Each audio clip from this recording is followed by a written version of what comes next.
The Batman, guys. It's finally out and on digital release. Digital release, guys. If you have your own copy, I implore you to key it up and start watching along with me. If you haven't watched one of these from me before, guys, you know, I can't show you the entire image here on the side. But I will let you know where I'm at in the movie, and with my little tips and tricks, you'll see it mostly like this on this version. I'll show you as much as I can, but because it's a 3-hour film, I can't show you the entire thing. You know that, but you know how it is, and trust me, you'll enjoy this. I want to know your favorite scenes in the live chat if you're joining us. I'll make sure to show and let you listen to the audio for that when that comes up. And we'll talk about this movie a little bit afterwards. I've done all the trailer reactions, movie reviews for this. I saw it in the theaters. So this is actually the second time I'm watching through this movie. And I want to see if it holds up, because I want to know if the watch time is going to be a bit of an issue. I hope you have your coffee or something to drink on the side, because let's dig in for the long haul and watch The Batman. And let's just get right into it. Let's not waste any more time with fluff on the side. Okay, so I just hit my play button and we are starting in. Let's get nice and comfortable.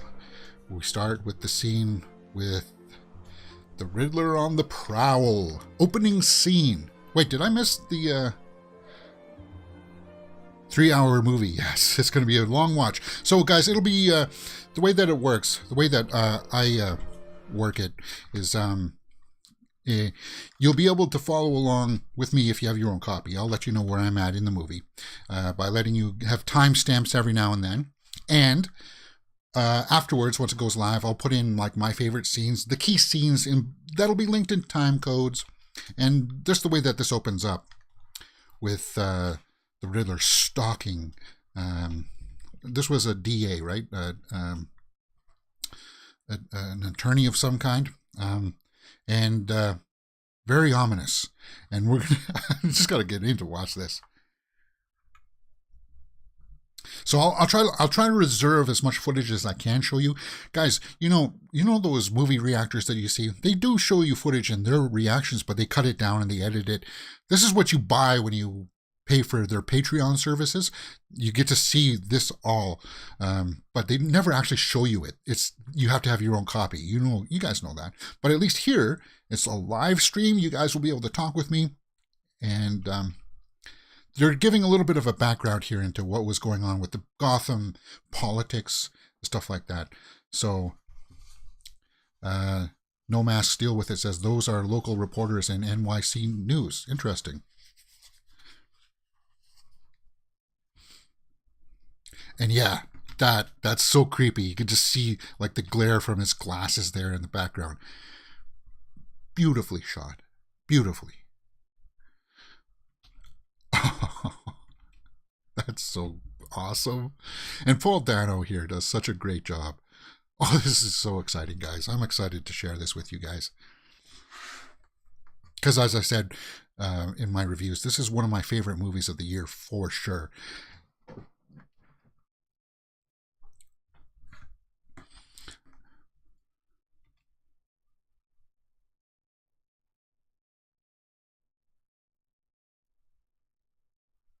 Okay, so he's still listening to the news, and apparently those are real news reporters. Cool, man. And now we get the attack.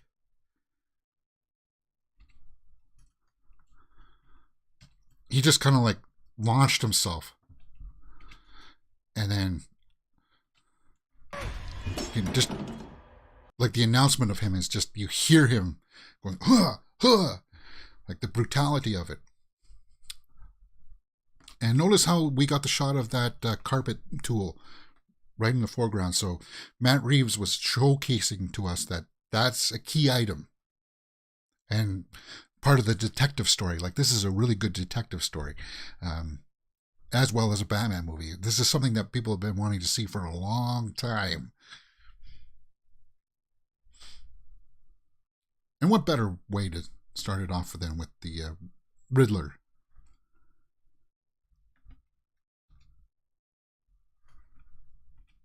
So there he is. He's just The Riddler is missing green clothing. Well, his jacket's green. His jacket is green. And here, you just heard the ripping of the tape. That was something in the trailers that was... Ooh. So we start with his narration. And I like this. I like how it opened with the narration.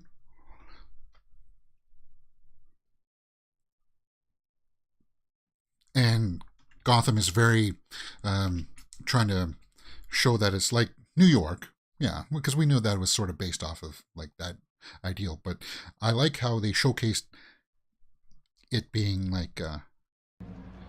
waiting to strike like... of it being somewhat of a realistic city, but it's also like a chaos. It's chaotic. And it's like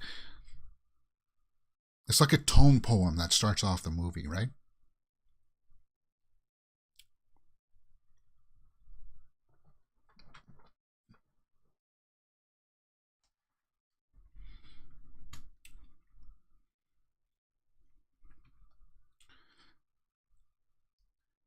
And this opening scene, like we've got the opening scene with Riddler.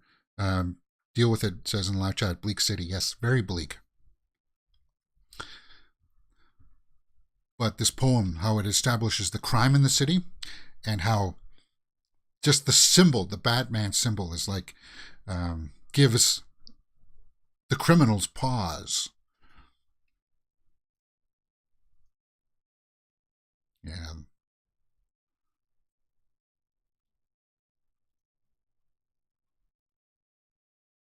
And the group of thugs on the train.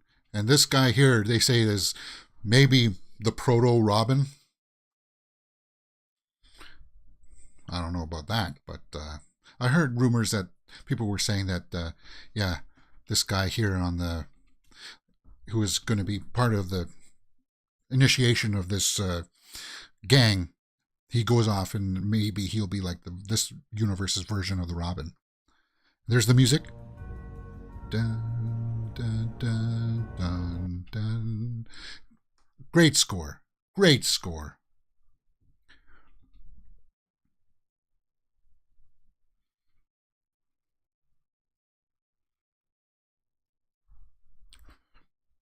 And there's Gordon. Jeffrey Wright playing Gordon. And he was one of my favorite parts of this movie.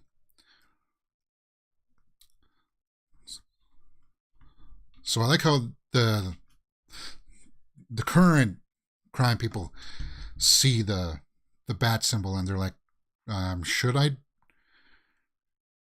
be taking part in this crime? And I like the slow build up of the music. You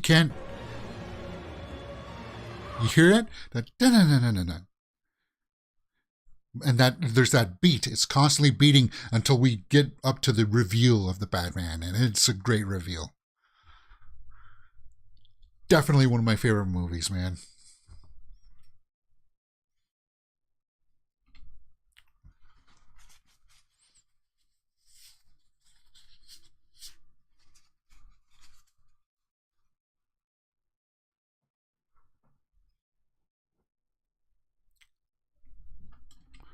But I am the shadows. Yes.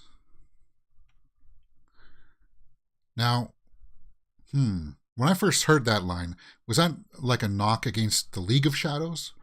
Like, I'm sure they existed in this universe in some capacity.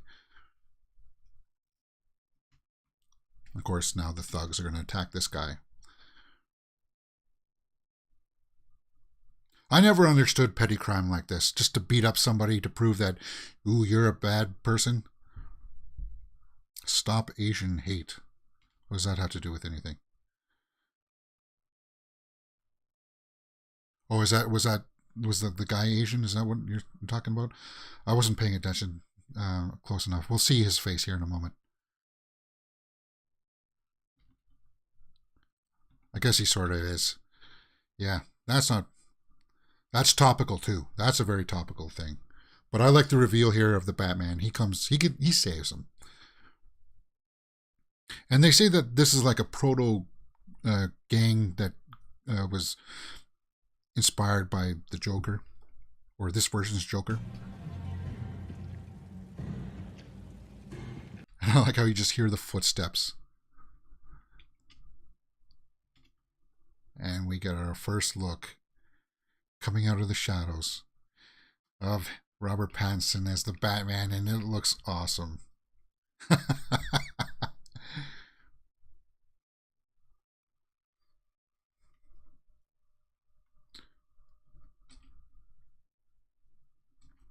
Vengeance. And I like how they establish him here as being a badass. Oh, just throttling this guy. Ooh. I'm vengeance. Yeah. And I like how that kind of gets turned on him. Like, that was his motto at the beginning of the film. There's an arc to him in this that's very well crafted. And I like seeing that. Of course, him fighting there on the subway. Taking out the thugs. Just showing his prowess in the costume. That he can take on like 10 guys here and handle himself. And then he uses that electric thing on his neck. Ah. So awesome.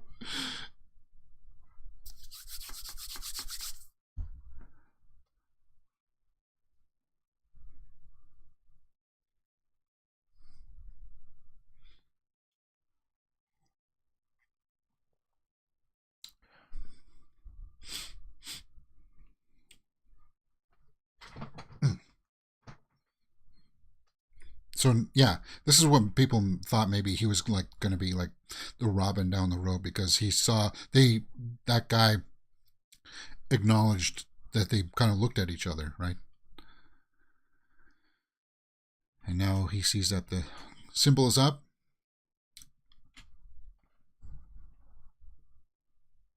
And we get our, so as an opening scene, we kind of get three here to establish the mood and tone of the film. We got the opening scene with the Riddler there, and his making his first kill, establishing who the bad guy is, and that gave us the tone because it gave us that very eeriness of him standing in the shadows.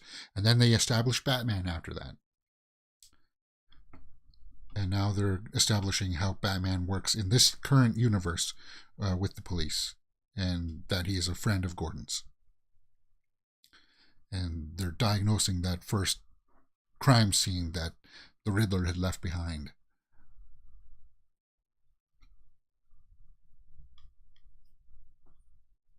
Timestamp, guys, we're just 12 minutes. We're 13 minutes now. 13 minutes in. And the cop just called him a freak.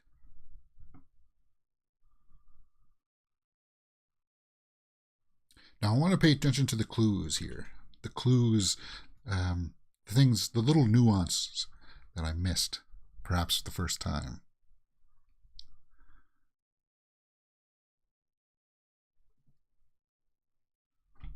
So it says no more lies written on his thing, on his face. Lacerations on the head. He got hit a lot of times. Hard.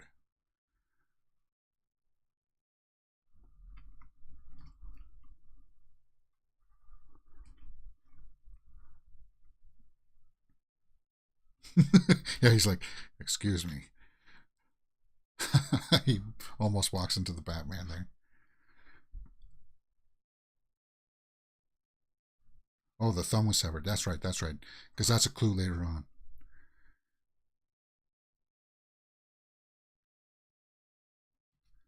He was alive.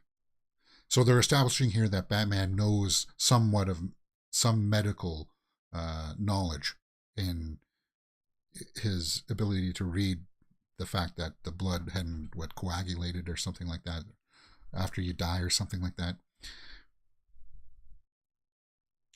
So and I like how he's just kind of like looking around the scene. We can see that his mind is starting to try to put things together.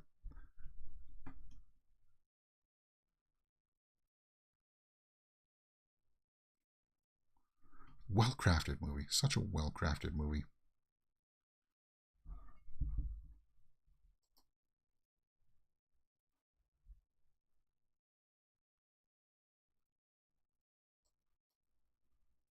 Oh, sorry, I didn't. I had to. There's certain thing in the live chat, guys. It's just the spam filter that deals with a whole bunch of potentially offensive words. I didn't mean to block that one. You look well. I'm definitely not Chinese, and I'm not Spanish either.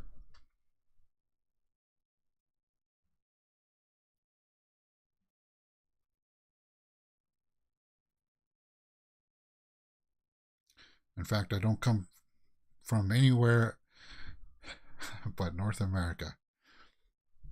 It's where my peoples are from.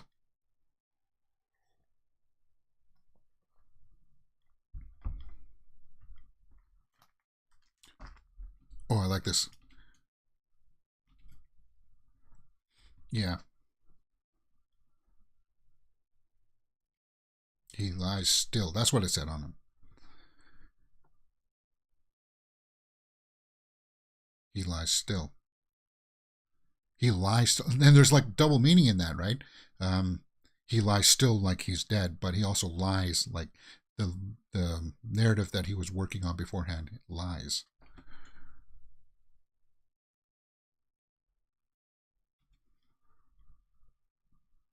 It's Halloween. And I like that nod to like the long Halloween, right? So like that's fan service done well.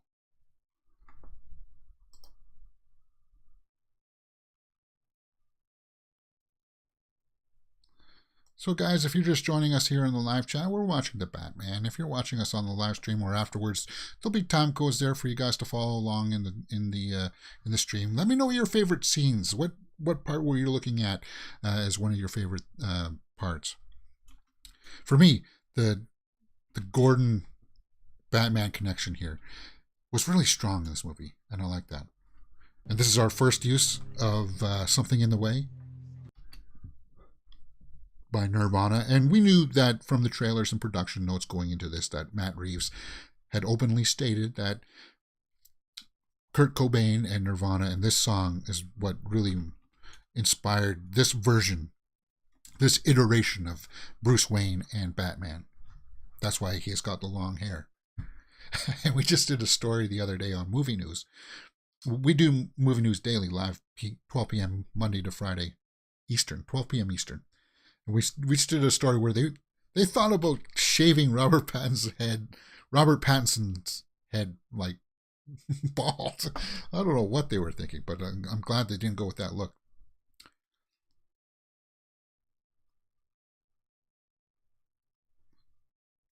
So they're just talking about the crime scene, and then we're back in with that monologue, kind of tone poem over the part. And he's talking about how he thought he made a difference, but now crime is up, you know. And that goes into what Batman Begins was talking about too, escalation, right? You put on a mask and more crazy people come out. And I like that. I like how they're acknowledging that kind of angle to it. And the pictures of Gotham here. I like the city aesthetic. We've gotten very realistic Gothams in the last few iterations of Batmans. We haven't really gotten that big goth style like Anton First designs like from the first Michael Keaton's Batman. I'd like to see a little bit of a return to that, but that's okay. I don't really care about that. I'm just commenting about the designs and the way the Gotham looks.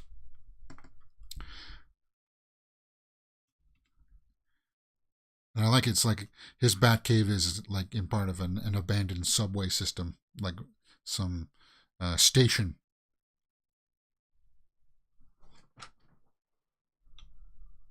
Yeah, I saw a red carpet interview where Matt Reeves wanted Pattinson because he looked like Kurt Cobain. Our Glass Viking says in the live chat. Yeah, and well, Kurt always had that goatee, right? He rarely had that clean shaven look to him. I'll see if I can pull up an image here of him clean shaven. I'm sure there's, and I like the fact that he's keeping a diary of himself, like keeping notes as to what's going on so he can keep it straight. Year 2. Year 2. That's, see how it said year 2 on there? That's a timestamp for us as fans to know where he is in his evolution as the Batman. Smart. Such a smart movie, man.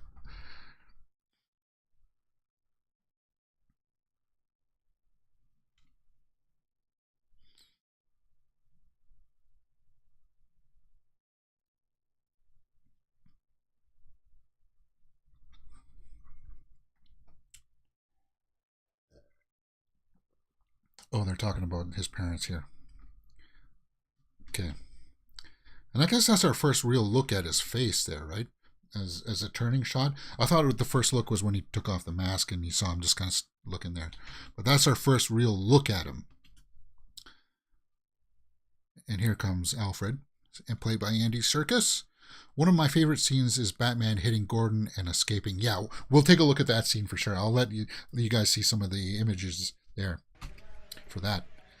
And I like how that all played out. So, Andy Serkis, what do you guys think about him as Alfred? He was a very different Alfred. He wasn't, because I guess they're in year 2, their relationship wasn't as close. It was strained. I guess they did a good job of portraying that. It's just, I wish, the angle, I don't know. It was maybe my least favorite part of how they handled it.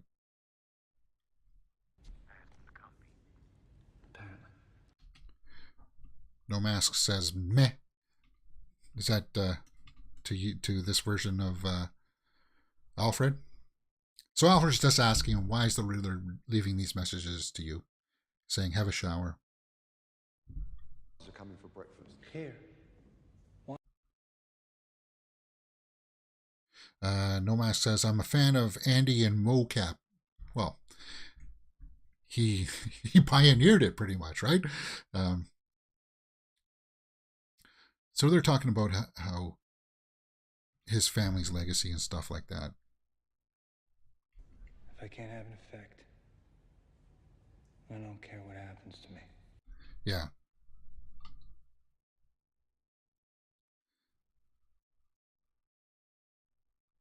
Yeah.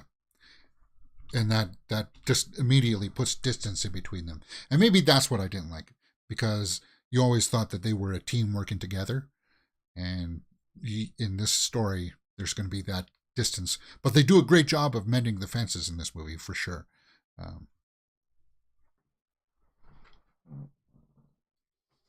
That was the chair, guys. That wasn't that wasn't me. I'm just trying to get a little bit comfortable.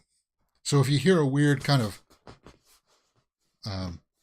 rubbing of the leather sound, that's the chair.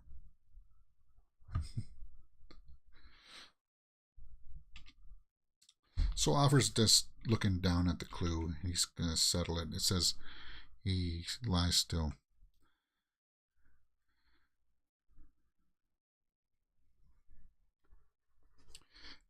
Now, Wayne Manor in this is not in an actual manor, right? This is on top of the one of the Wayne Towers.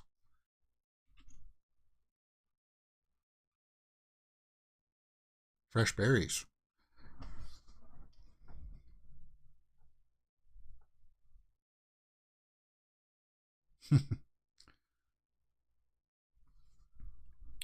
So he's trying to work through the puzzle.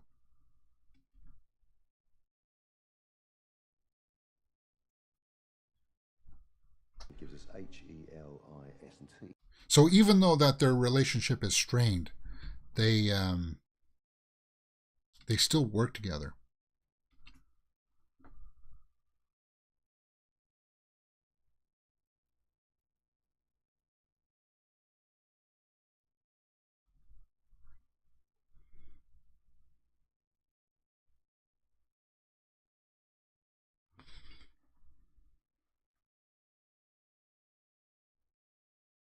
Okay, so guys, if it looks like it's if I'm intermittent due to frames being missed, I apologize for that. But don't worry, when it goes live afterwards, it'll all straighten out. I'm getting a little bit of a lag here for frames missed due to rendering. It could be maybe because I'm just flipping back and forth too quickly here. Our Glass Vikings in the live chat says, Andy Serkis definitely was a stronger character with a dark past. It's clear he wasn't always a Wayne employee. Yeah. Love the hospital scene with Alfred and Bruce. That reconciliation scene, yeah. That's what really sold that.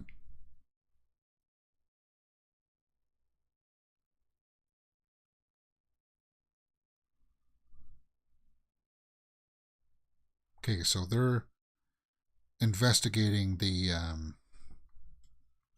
car, and there's like a, was it scissors?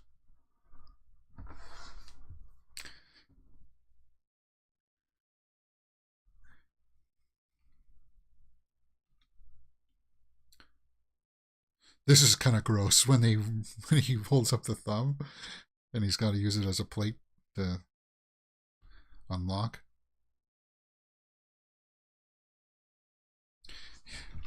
Thumb drive. Yeah, that's so gross.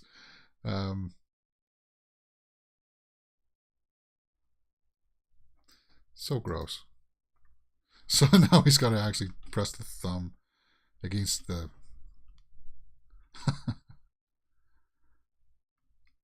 Ooh.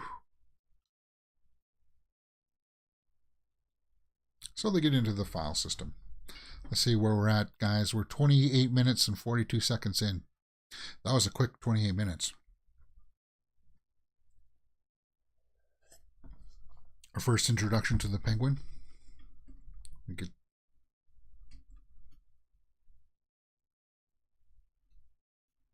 Send out the photos from my account. Gotham Post. Ooh. So it was programmed to send out all these pictures from his account. He lies still. So, this is Falcone, one of Falcone's victims? Like, Falcone likes to beat up girls in this. They established that. Played by John Turturro. Excellently played by John Turturro. Again, with the walking. It's just him walking up. Like, back. He's, you know who I am. I got an idea. You don't know, huh? Oh, well.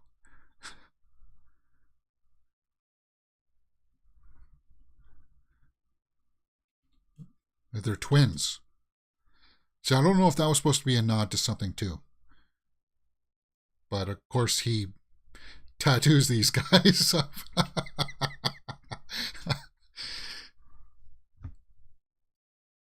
And then he walks into the club.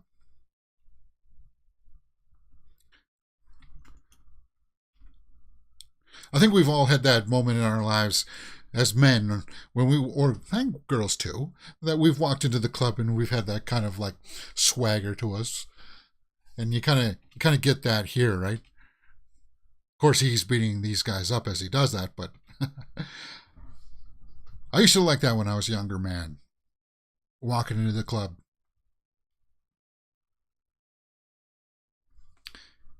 And it's darkly lit here, so you can't really see too much. The music in the background, like the fight scenes here, this is actually I like it. I think it's cool. Ooh, put the bat. And we just seen there that he got shot and his suit is bulletproof, obviously. There's our first look at the Penguin, Colin Farrell as the Penguin. And he does such a great job here. How you doing? Oswald Cobblepot. Such a different iteration. And we did a story recently too, where we talked about Danny DeVito, giving him praise for this.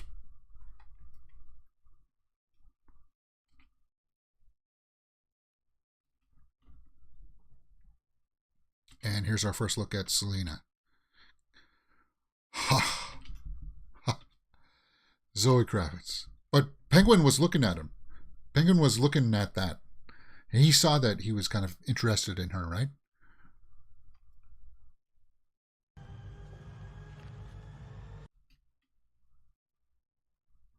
So she just handed him a big envelope full of cash.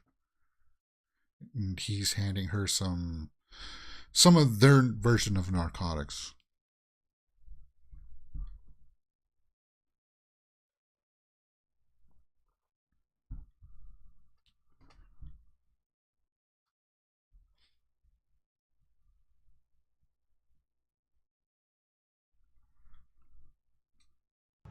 What she has to do with this murder? Whose murder? The mayor. Oh yeah, it was the mayor in the beginning, sorry.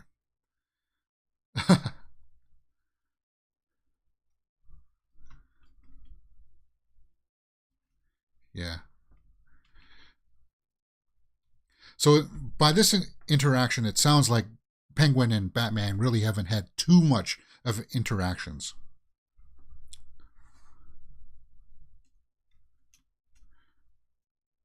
But we know eventually, because of this movie, Penguin is going to rise up the ranks in the criminal underground because of Falcone getting excised, right?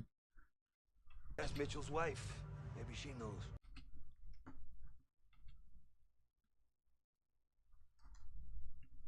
What? Too soon?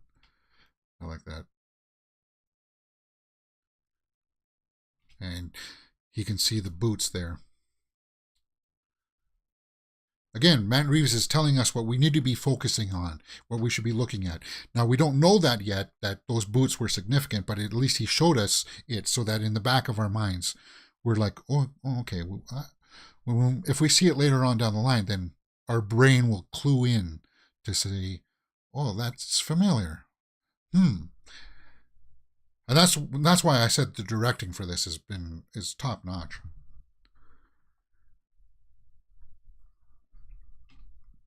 So there he is, following Selena. She's talking to one of her friends. And Zoe Kravitz was great casting for this. She did a phenomenal job. If we have to leave earlier, we'll leave tonight.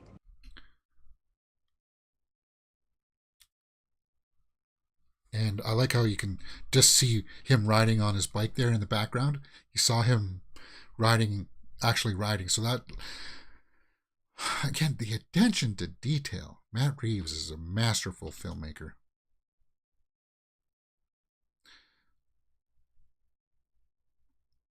And watching people outside the windows again. The Riddler started that, and now we get to see the Batman doing that. And we're 33 minutes, 25 seconds in.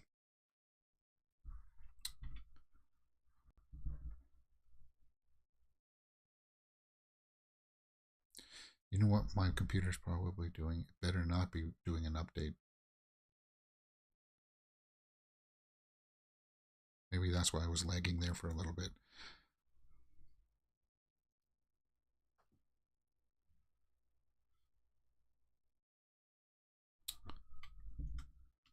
And you see that he's not in his costume here, but he's got the eye makeup on, so the cowl's probably in a bag somewhere so that he can suit up quickly if he needs to. And he's watching her get undressed.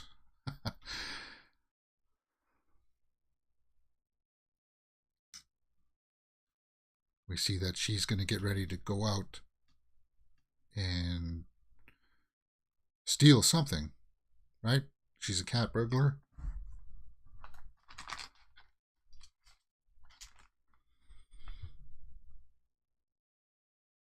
See, now, this is where the pacing issues are coming in, right? It's cool that we're seeing her get into her costume, but it seems like this maybe could something like this be trimmed down? It was cool to see her jump down. Like, you can see that she's acrobatic. But if we were going to trim stuff, would it be scenes like this where we would be looking to maybe take a little bit of that out Do we need to really see all of that? Or can they establish that in just a couple of shots?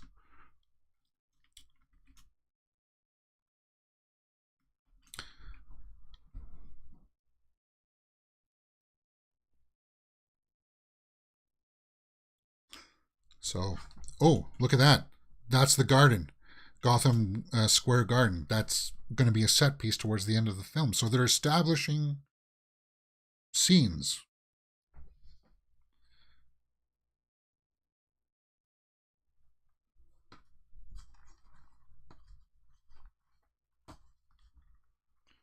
I didn't turn off my phone ringer.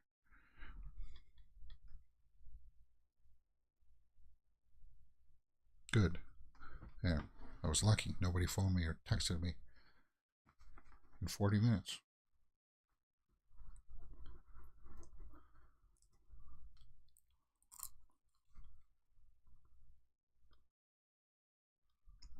So, this scene is establishing that she's a cat burglar. She's stealing something. So she's definitely not afraid to do anything nefarious. And she just immediately goes into the attack.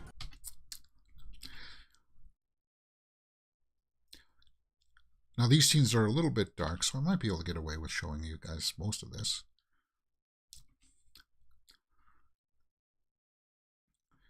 Oh, and I like how she tries to do like a Matrix move of running up the wall and then he just catches her. Of course, he's got her in kind of a very submissive position there.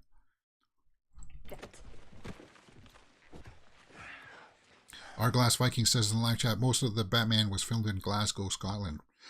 Yeah, I heard about that. It was mostly filmed over there, right?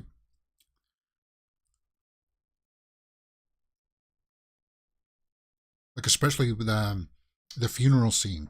That most of those outdoor scenes, apparently people were recognizing some of the actual other buildings. So they're fighting in the mayor's place. This is the mayor's place. She's gone to the mayor's place to steal something out of that safe. And now the security guard's just kind of like, huh? Listen,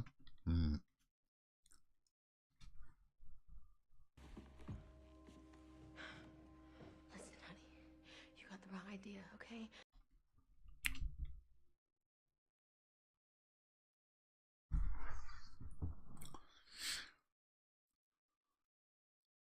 So the mayor's in on, he's dirty. That's what the Riddler was trying to expose. The mayor was into some dirty stuff. And that leads into that quote at the beginning where they're talking about he lies still. So even in death, he still lies. And I like the shots of them riding their bikes together. Especially at the end, too.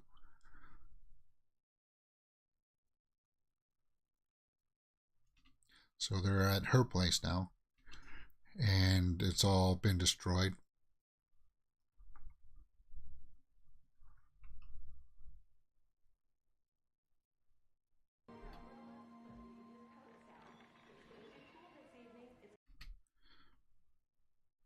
And he's looking at, what is that, final notice eviction?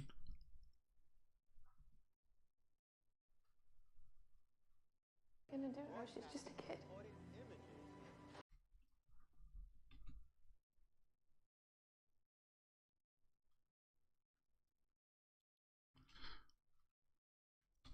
Commissioner was found dead. Another Riddler clue.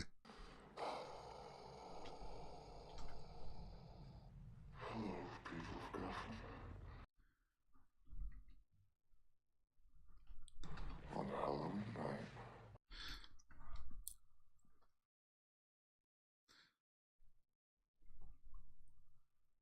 So they're using voice modulation on him. And even though that Paul Dano's doing it, he's still giving a performance with it.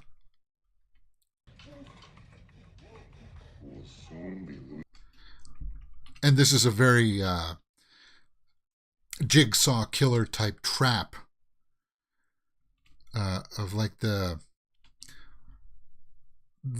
the mice inside the cage around his face.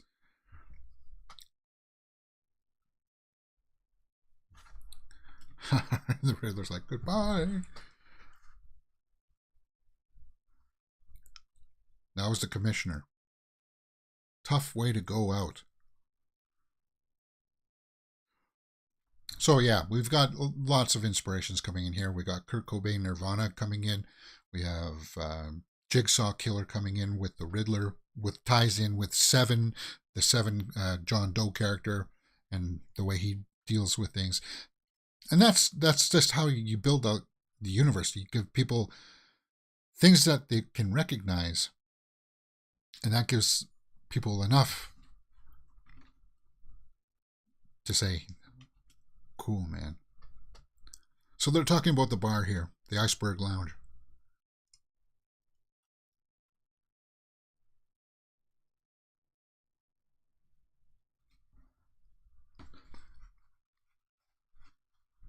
You're gonna help me on this for your friend. So he says, saying, you're going to help me on this for your friend. And you've got a lot of cats.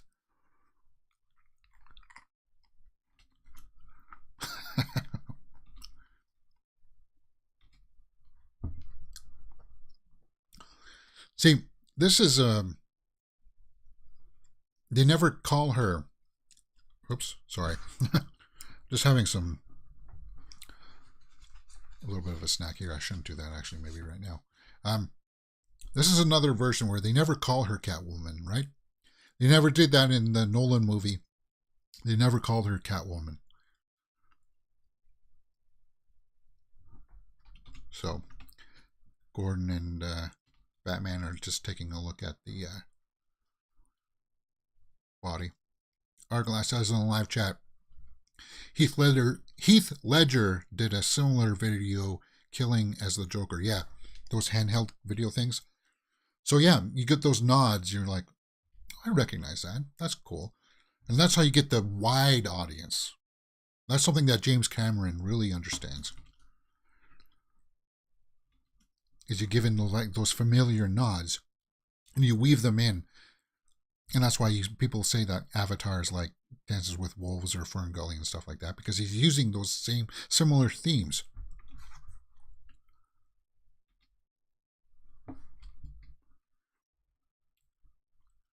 So there's symbols on the bottom of the maze.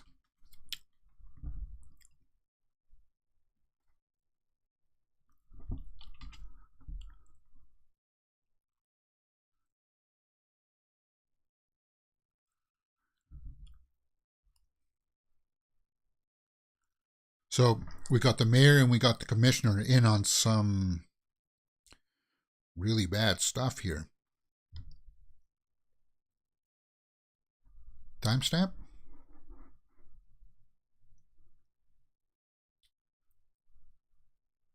43 minutes and 42 seconds. He was a cop. He was a bad cop, caught up in bad stuff. And yep, there's another note, another clue.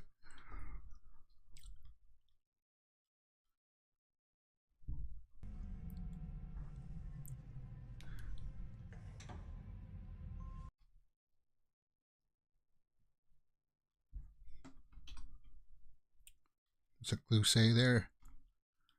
It's a big head.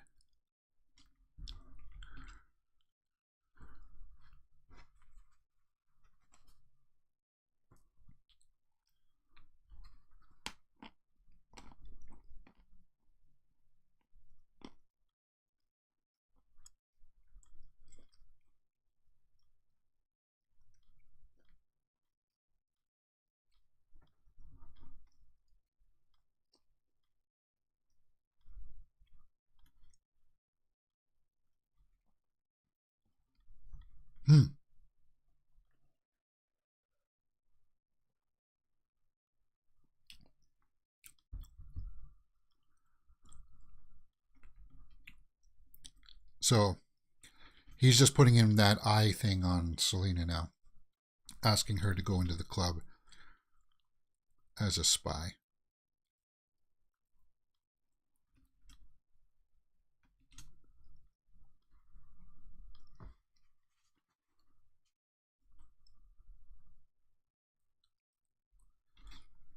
He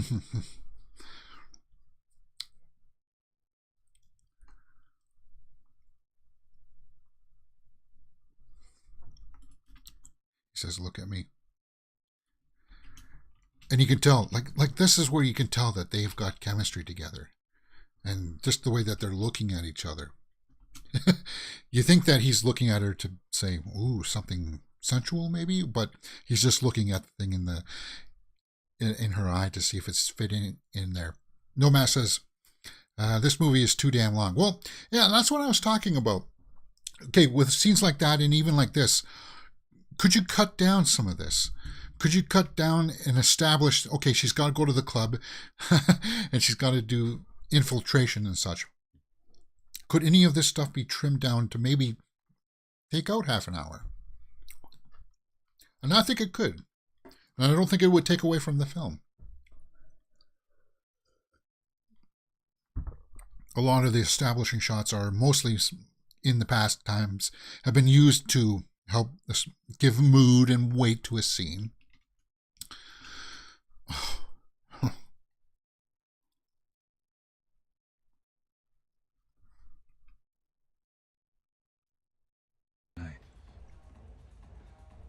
Looks like I broke his nose.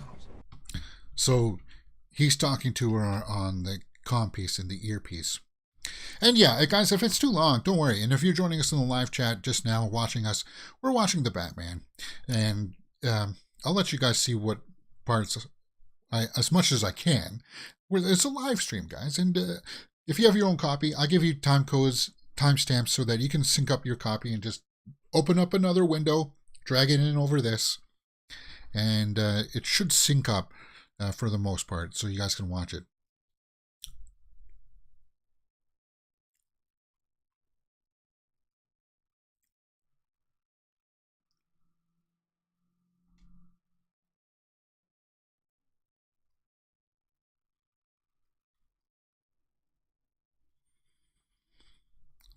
Okay, so we're going into a nightclub here, so maybe, I don't think there's any nudity in here, but in case there is, then... Can we not do this right now?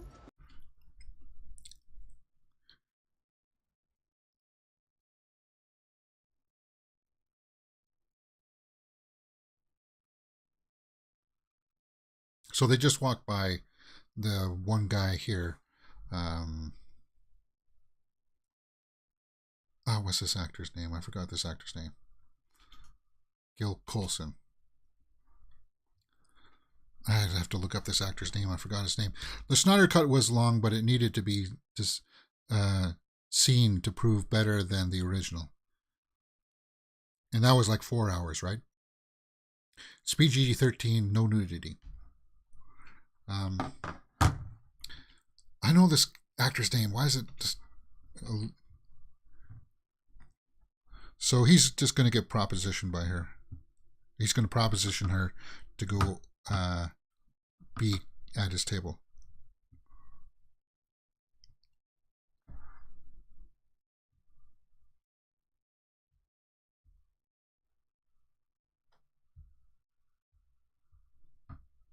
So he's just learning that all the people that are around this guy are the DA's office.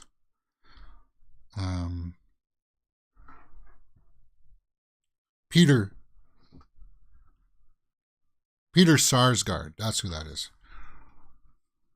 Peter Sarsgaard. He knows so much. He doesn't know shit. So, whoops. The rat.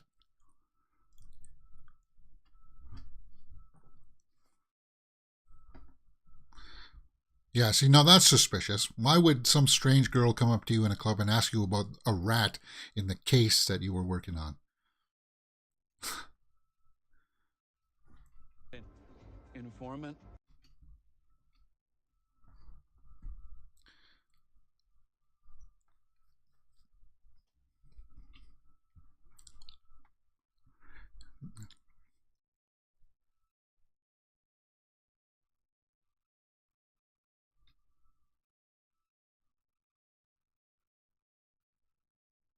So the friend said that hearing that kind of talk is what got her friend disappeared. So she wants to know what this girl knows. And here's our first real introduction to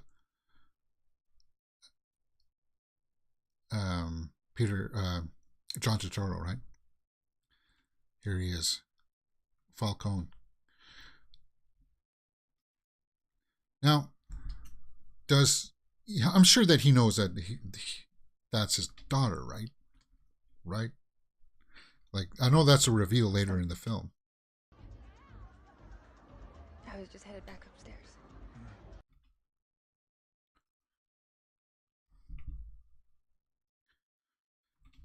And Turturro plays this role here. Like, you get that sinister vibe that's behind him. Like, you know that he's into some weird stuff. Mob spot. You didn't tell me you had a relationship with him. I don't.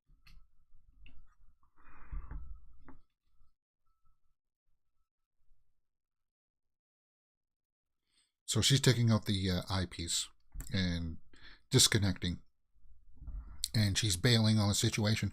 That is a club within the club with a bunch of higher up people, and then you got mob bosses in there. We're 51 minutes in, guys.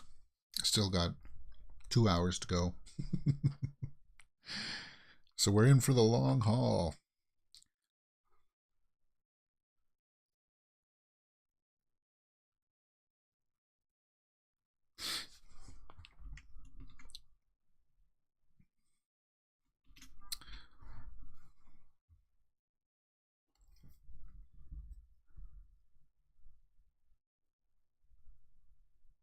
So we're getting a POV shot of somebody in the car looking at him, right? And of course, this is where he gets abducted.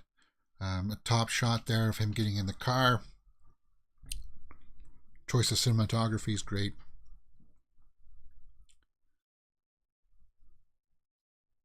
Of course, there would be condensation in there from his breathing, and that's why he's wiping the glass.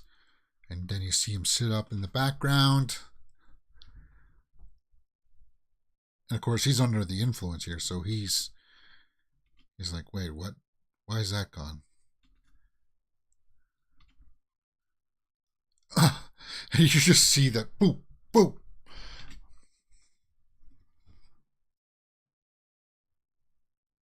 And his head has hit the horn. We hear the duct tape. More duct tape.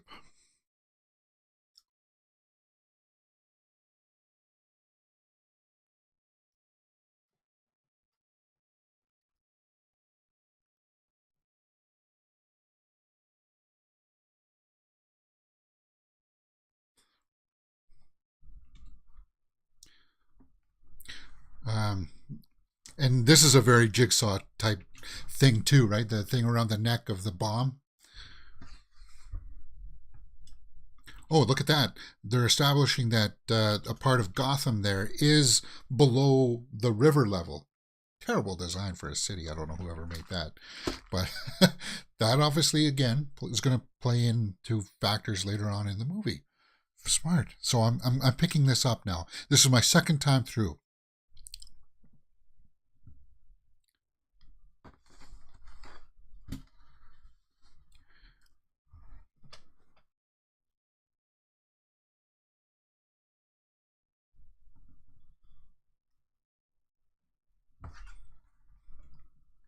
So Gordon's going up to the bat symbol that's turned on, and looks like he's just going to turn it off, right?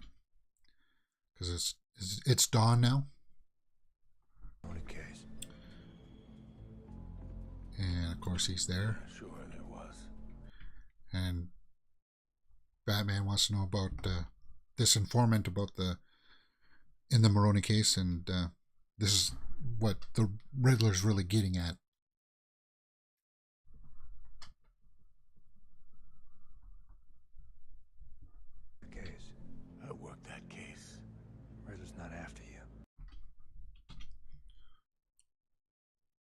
you're not corrupt. And I like Jeffrey Wright here as Gordon. He's playing it subtly, and I mean that because he's not going over the top with his performance, but he's playing it all in the face. He's not using a lot of his body. Great performance. All right, that's the top of the hour, guys. We're going to go through my little spiel here as Bruce is in the cave here trying to figure out the Riddler's second clue and the information. He's getting ready to go to the funeral for the mayor. We're watching the Batman here, guys. This is a live watch along. If you don't know how this works, if you're just joining us, just know that I can't show you the entire image here, but I will show you as much as I can. I'll give you time codes and timestamps to let you know where I am at in the movie, and I'll let you know exactly where I am at with this shot. I'll let you know and hear some sounds as we go through the movie so you can sync up your copy. You know, all those reactors that you see online that do movie reactions, well, they edit their stuff out to show you the differences in between when they're actually watching the clips. But if you pay for their stuff on Patreon, this is exactly what you're going to get. And we're watching the Batman. So it is one of my favorite movies of the year, and I hope it's one of your favorite movies. If you're just joining us, trying to check this out, that's what you're going to get.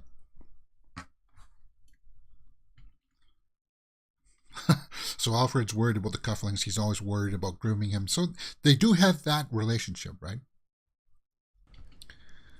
What about you? You away? Your father gave them to me.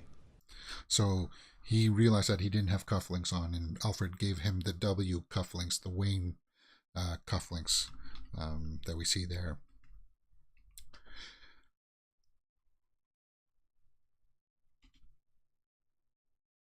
Hey, you hear that? Dun, dun, dun, dun. The music? I hear something in that song. That dun dun dun dun dun dun dun. Very yeah,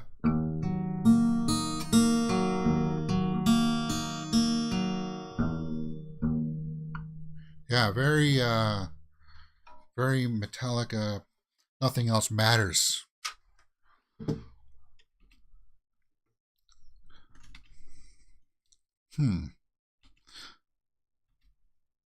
So this is like one of our first real look without him. No, we saw him having lunch there or breakfast with Alfred. But there's Falcone getting out of the car with Oswald in the background. And there's a girl there. And what do we get? We get the boots. See? And he saw that. Now, when he goes up to her and to say, like, what are you doing with him again?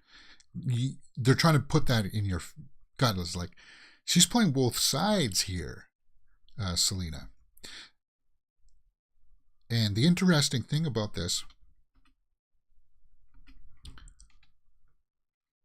You got the prince of the city there. but we see that it's not her. Some event, huh? It is interesting, though, because we saw set photos of this where Zoe Kravitz was on set and she was wearing that costume.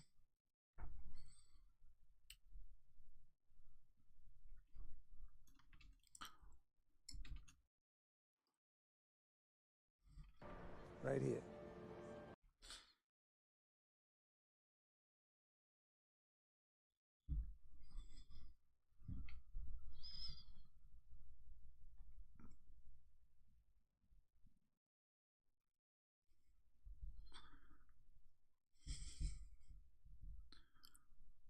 He did that? It means he took the Hippocratic Oath. So Falcone, he was saved by his father, and he really respected that. And now Bruce is just saying, well, it just took the oath. the Hippocratic Oath. So he kind of shined him on there with that, right?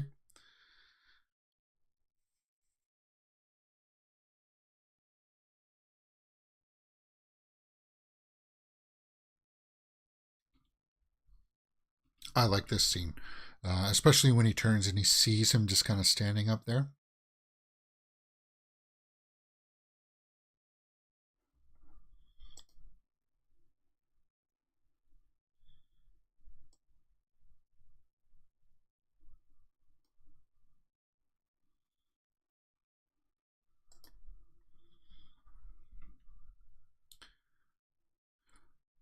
Okay, so it seems like this, where he's talking to this guy here, and that things are bad. Do we really need that?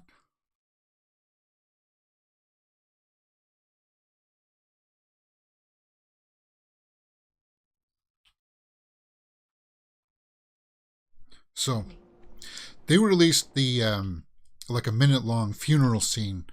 It was like one of the first clips that they released, and this leads right into the funeral scene.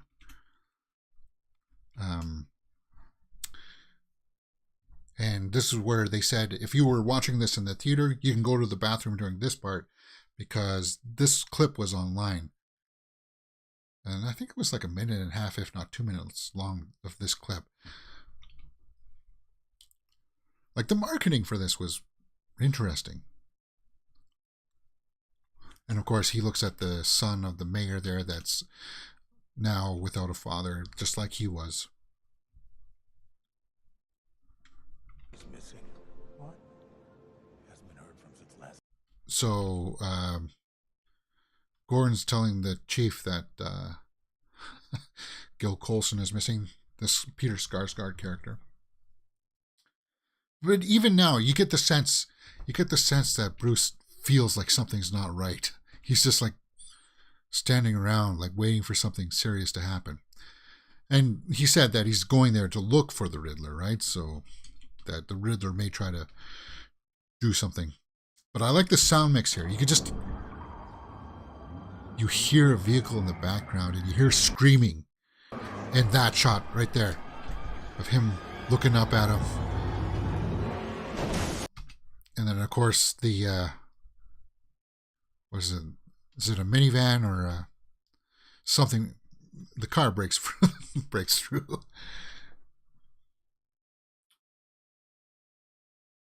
But I like that shot that he was looking up at him, and like the bad guy, good guy get their first real good look at each other. Now, the Riddler there knows that Bruce Wayne is Batman, right? So they know.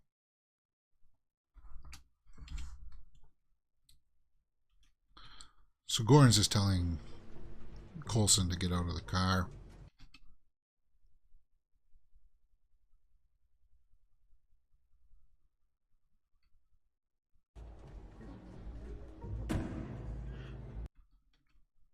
Whoops.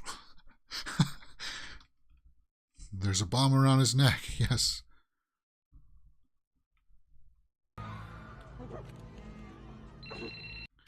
God, clear out. Get people out of there.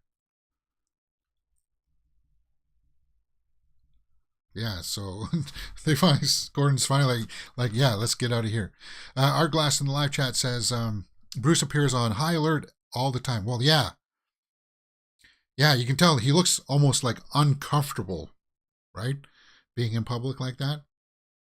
Almost precognition. Almost precognition, like he's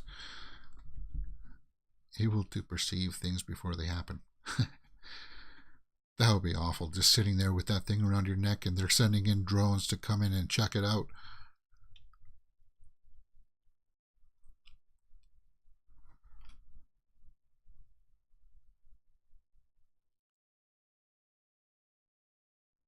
So they're just looking at him on the monitors. Again, we can hear the footsteps coming in. So this is the second time that they've introduced him this way, aside... No, he was walking up to the nightclub as well like that.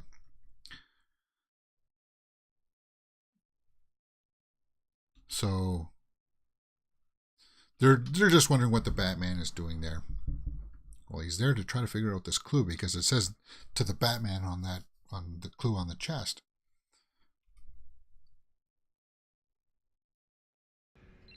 He made me do it. I'm so sorry.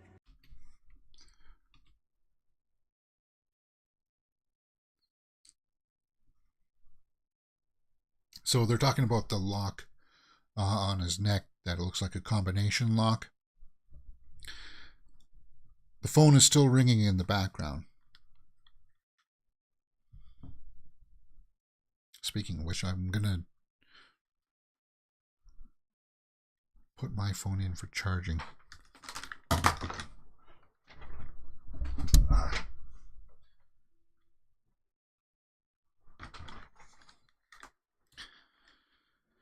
Okay, so he answers the phone.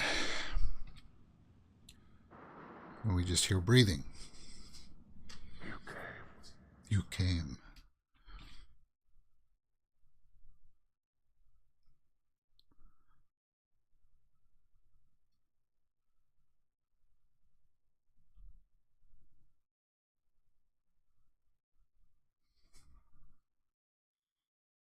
Unmask.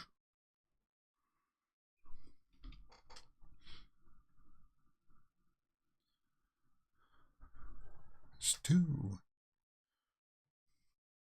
You'll see. Hey, Chief, you better take a look at this. So he's saying that he's doing a live stream, which I am right now, so that's very topical. And we see that he's got followers. You deserve to be dead after what you did.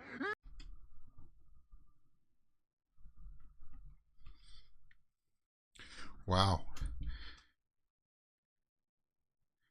He's going to need a lozenge after that take. Even though his voice is modulated, he's screaming into the microphone.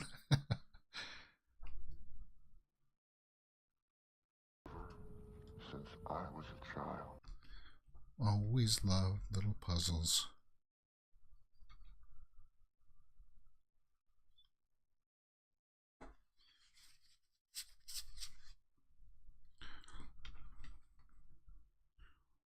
Okay, so Riddles in 2 minutes. You give me the answers, and I'll give you the code for the lock. So 3 riddles.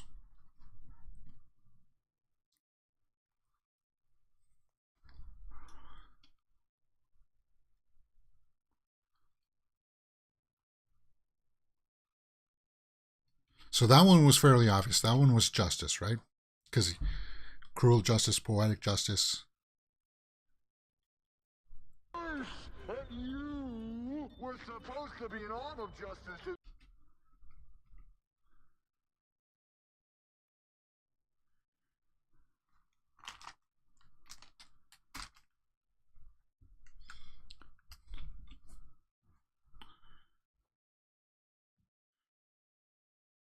Okay, so that one.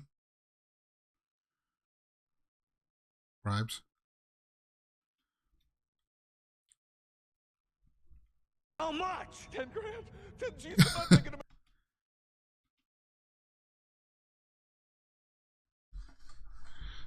10 grand not to prosecute certain cases. 10 grand is a lot of money you can't turn your back on. Like, would you be corrupt for 10 grand? I think I might be. I would be. Hey, I'd be corrupt for 8 grand maybe. Ooh. So the rat. So the third clue is about the rat. No. He's gonna kill you. I'm a dead man either way you're talking.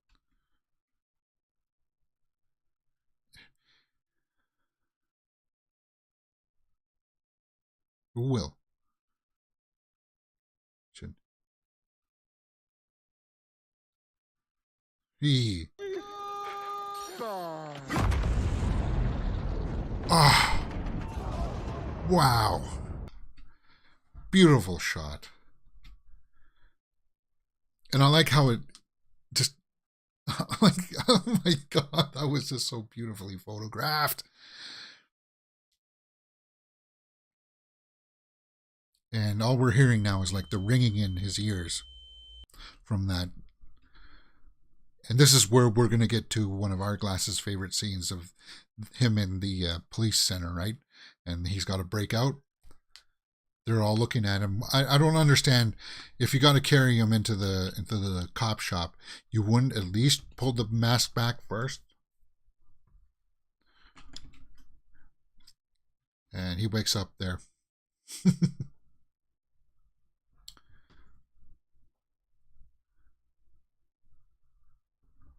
In his hands. No, he wasn't. He was trying to help him. You would rather die than talk. What was she afraid of? You? Yeah. Because he's got dirt, maybe on the cops, but I would...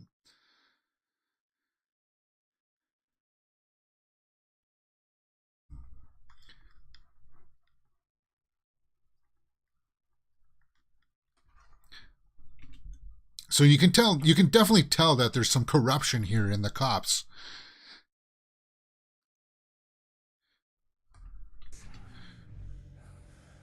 Now Gordon's trying to... Let me handle this. Gordon's trying to rein this in. But I like that U2 now. Kind of like a Caesar A2 Brute moment.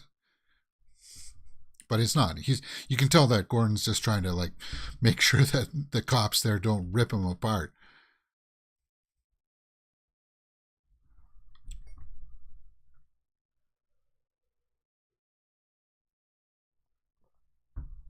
Two minutes. And now we get to hear Gordon's true plan.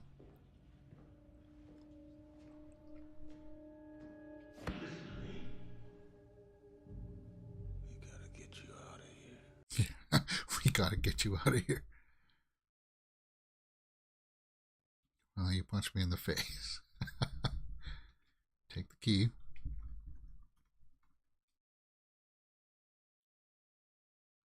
Okay, so does he just clock him? I can't remember. I thought he pushes him first, so I'll try to show you guys. The broken nose. So he's asking, who's the guy with the mustache? He's dirty. Huh. Yes. So yes. He moonlights as a cop. So he just decked him there. Yeah, so he did kind of like cold cock him there. And now he's running away. And people use that as a meme now, right? The image. This shot is really cool too. I like that. Of him flying up there. People use that image of, you never see Batman run away, but then they use that shot of him running down the hall.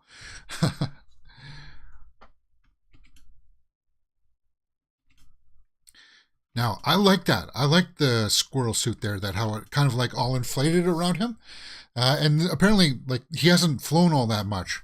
So, like, this is like one of his, not his new flights, but like this is, he rarely does this, so he's not quite accustomed to it yet. Because we saw designs where it was actually a full wings costume, but Matt Reeves didn't want that just yet. Like, they really wanted to showcase that he wasn't quite good at doing it just yet, and that's why he falls there. And that was definitely a hard fall. Like, man, you can feel that in your own body doing that sometimes. Just, ooh. Okay, so he's, and that took all of his cape. Yeah, totally cold cocked him. Yeah, says Hourglass in the live chat. You could have at least pulled that punch, man. He says, I did.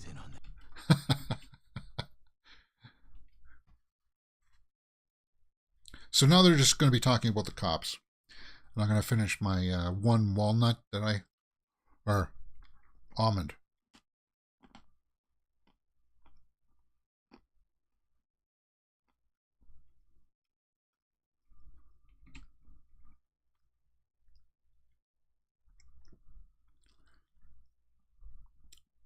I had an almond and some pumpkin seeds.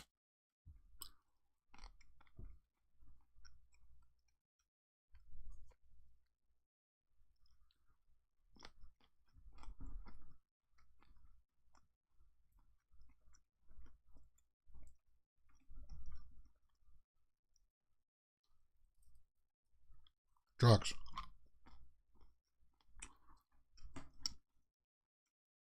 So now they're totally following the penguin here on a drug. It's not a heist. It looks like a drop off of some kind.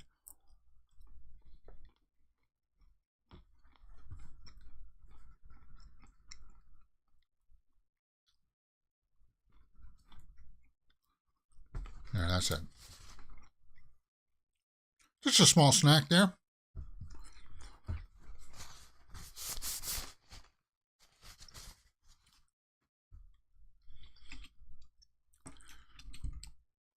So he's just looking at the Riddler, or sorry, Penguin, dealing that drug. Drops.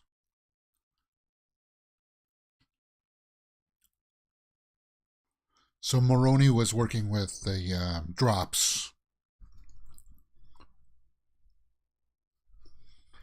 Oh, we'd hear a motorcycle pulling up. And who could that be? Well, it's going to be Selena.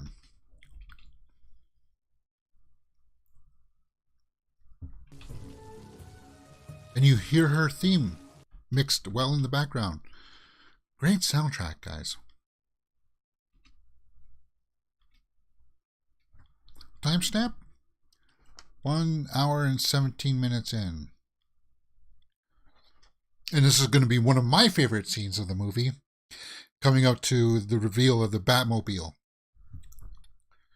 Almonds are healthy but highly poisonous. Only a certain type of almond, only a certain brand.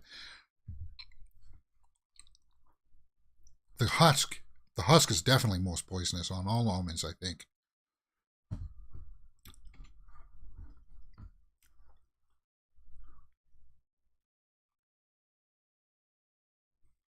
So, whoops. Oh, and they just saw that Annika there is in the bag in the background, and now they're taking fire from the penguin. And this leads up to one of my favorite scenes, as I was saying, with the reveal of the Batmobile, the car. Like, the sound design of it is fantastic.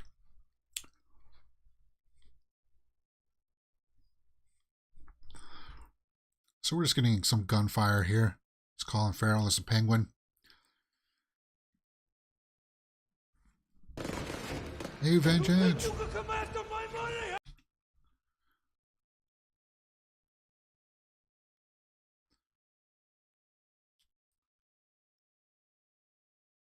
Selena is too smart for that.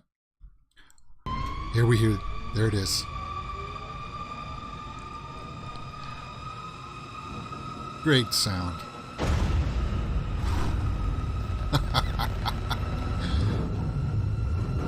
Yeah. And then it kind of fizzles out, right? Like,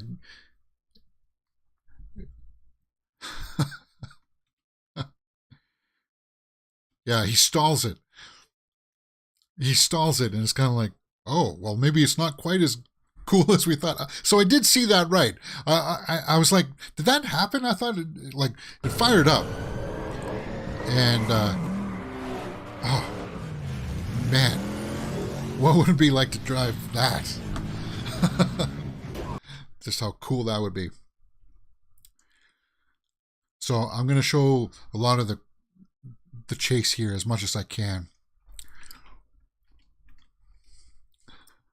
The sound design.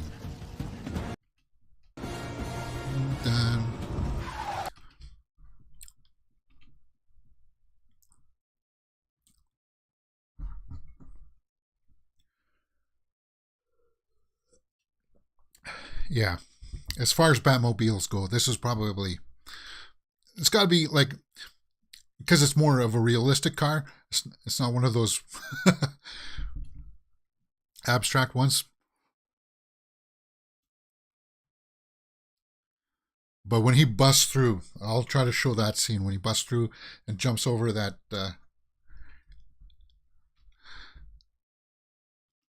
truck. I love this scene this much. It's so awesome.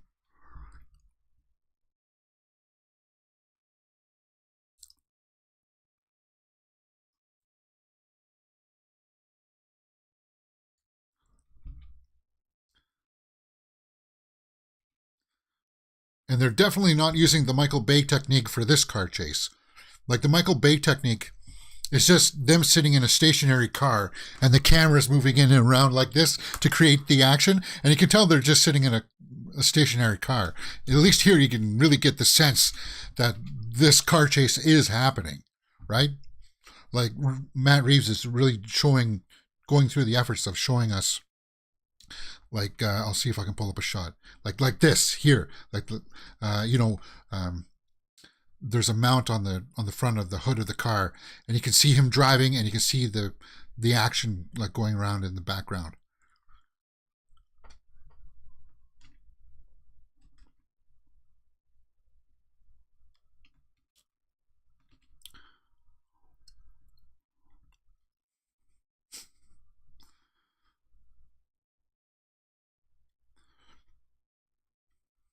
Oh, such a beautiful car.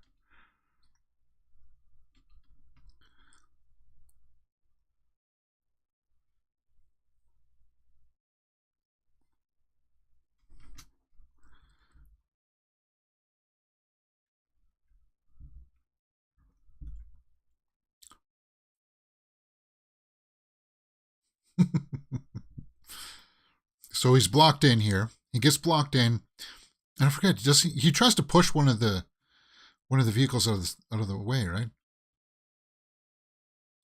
And that shot, oh my God, such an amazing sequence.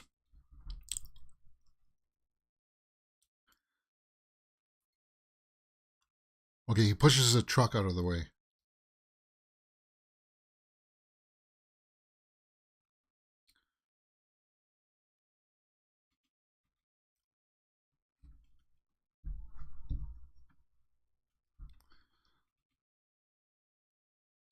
Oh yeah, that's right. He hits the brakes on the one truck, so it he like brake checks him, right? He brake checks him so that he drops his load. Oh yeah, Michael Bay dolly zooming and fast cuts enough to give you a headache, says Art Glass in the live chat. And this is definitely not it.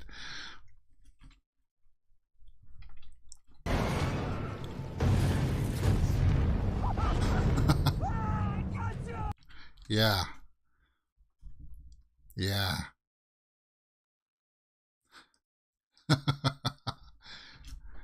No, you didn't. Wow, that was... Oh, seeing that on the big screen, guys, was so awesome. And then he gets hit, and there's like an interior shot of like him rolling around in the car. Ooh. And you, like, the stunt work. You can tell they actually did that to a car. No Mask says in the live chat, the Colin Farrell makeup looks so good, and it does. Even like in this, because he's like hanging upside down here. Iconic imagery, man. This movie is so awesome.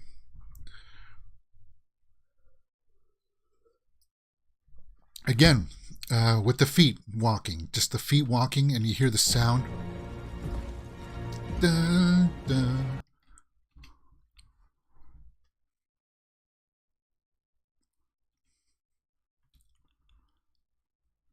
He's just kind of like, dun, dun, dun.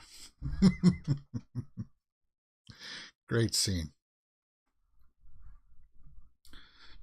Now, this scene I actually like too, because you actually get a little bit of exposition here between him, Oswald Cobblepot, and Batman.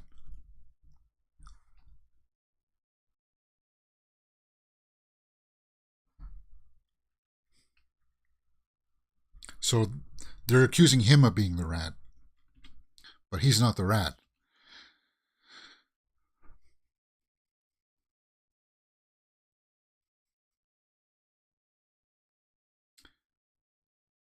This has to be up for a bunch of awards, says our Glass Vikings in the live chat. And yeah, for cinematography. And I want to see that documentary that came out on that's going to be on the 4K release and Blu-rays. There's a behind the scenes of them doing that car sequence, the planning into that. Comment Falcone do to me. How you just gotta talk? No, you don't want to talk about rats.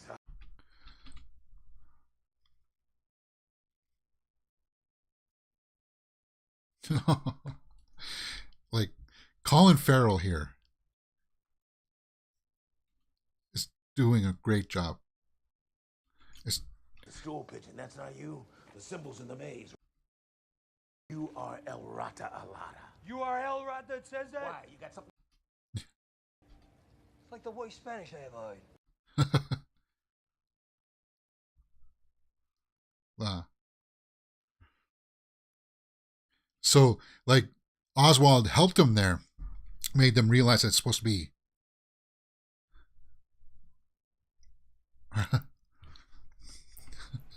Colin Farrell is just.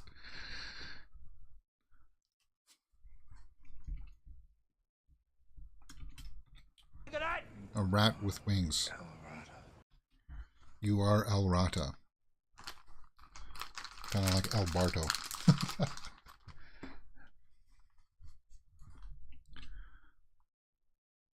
So I'm just going to finish off my snack here, guys, with a pepperoni. Spicy pepperoni. Pillars.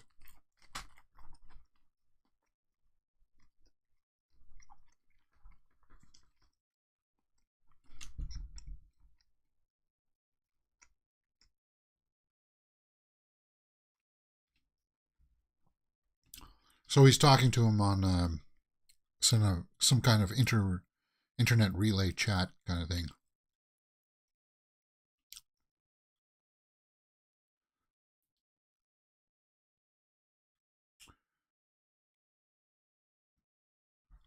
I need to show you more to understand.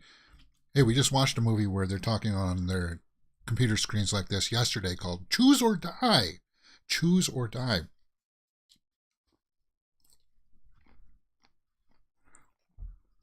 Which is another Netflix movie. Well, sorry, Choose or Die was doing stuff like this, talking on the TV screen. It was a horror movie where there's like an entity within this computer game that talks to you and makes you choose certain things.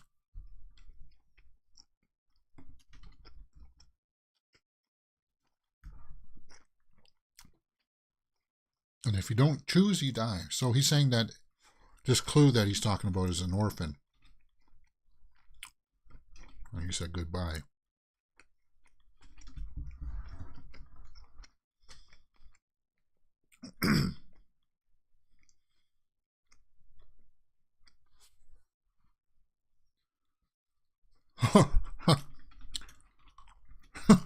Oops.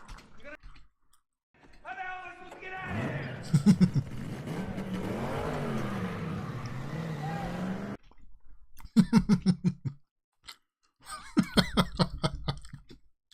Yeah, I like how we just kind of left the penguin there. He was still handcuffed too, I think, right?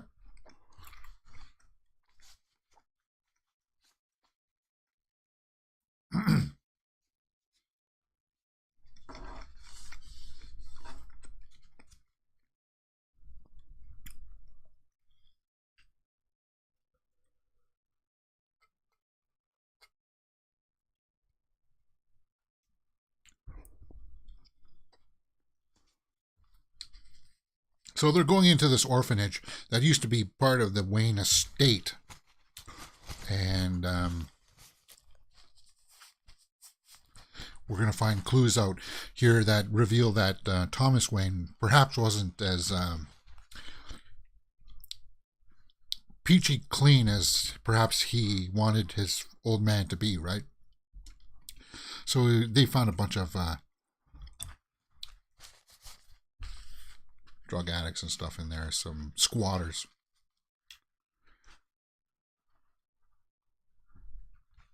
We hear some music in the background. All right, there's the clue there on the door there. It says where it all began.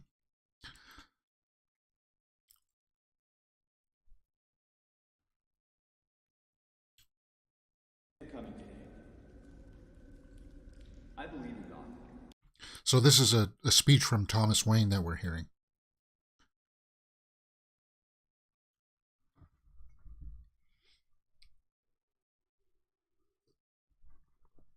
Wait a minute. Is it? Was Thomas Wayne going to run for mayor in this? That's right. Huh.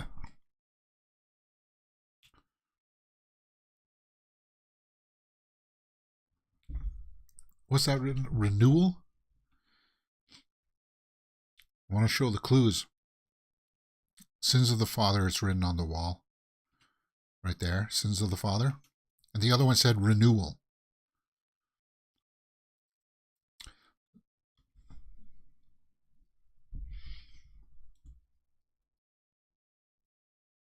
So, they just realized that the Riddler is going to be targeting Bruce Wayne. So Bruce Wayne is in peril. Obviously, now Alfred's going to be in peril. He's trying to halt. Now, I like how they edited this together, because this is obviously taking place before they found out, right? You can hear him calling, but he doesn't arrive there until the aftermath. And I like, yeah, you didn't even hear him screaming. You just heard him screaming there. You just saw him go, ah, in the car for the Batman. And you just hear the phone. And it says fireproof on the back. Why would the package have to be fireproof? Because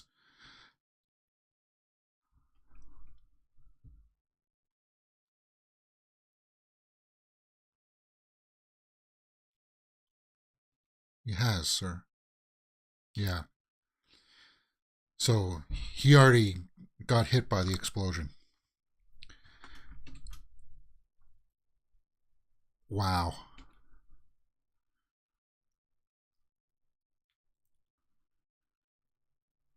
I want to get a shot here of his face, his reaction.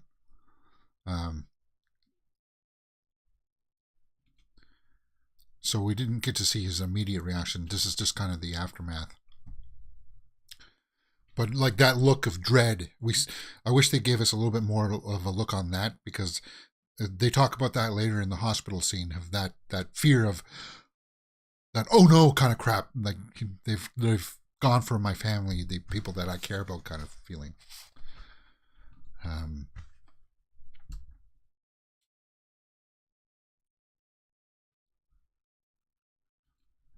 No, not going home. I think one of the sad things about a lot of people's lives that we all have to kind of somehow endure in our lives is that we all have to spend our time in the hospital, sitting and waiting with somebody else, somebody you care about. So he's moving the table in the place to start together, to place the clues together. Now, I've seen people say that we haven't seen this before in a Batman movie, of him trying to put the clues together. But you know what? I just recently watched Batman Begins again. And there is a scene in Batman Begins where he's got the clues out, or he's got all the pieces to his empire, like trying to figure it out on the floor, and he's putting the pictures out and stuff like that. So we have seen stuff like this before. Like that. We've seen stuff like that. People just don't seem to remember it exactly. And there's Sins of My Father, and Robert with his shirt off that will appease some of the people out there in the audience, perhaps, hopefully. I know there's a reactor that I follow on my subscription feeds. She loves the Batman. She loves Robert Pattinson more than the Batman. And hearing her talk about like some of these scenes, like she's very passionate about Robert Pattinson. And I can't wait to watch her reaction to it, because some people just they get so excited, like to the point like, how excited are you about this, girl? It's kind of like she's almost getting too excited. Okay, so he's talking with Selena. Where can we go? Because Selena still has the eyepiece, right? And they're wanting to meet up. So our timestamp is 1:36:18. That's a beautiful shot. They're going to meet up where the bat symbol is. We're an hour and 38 minutes, so we're over halfway here.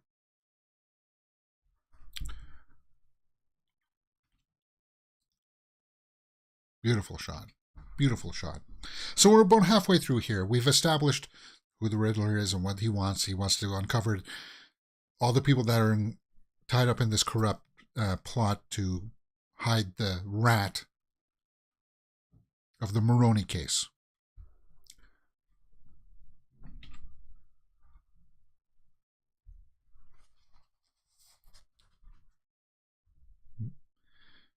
Mets double header about to begin at 3:10 today.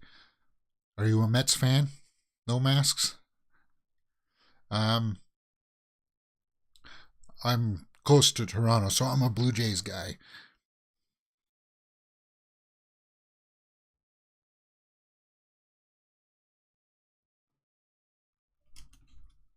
So that's a reveal.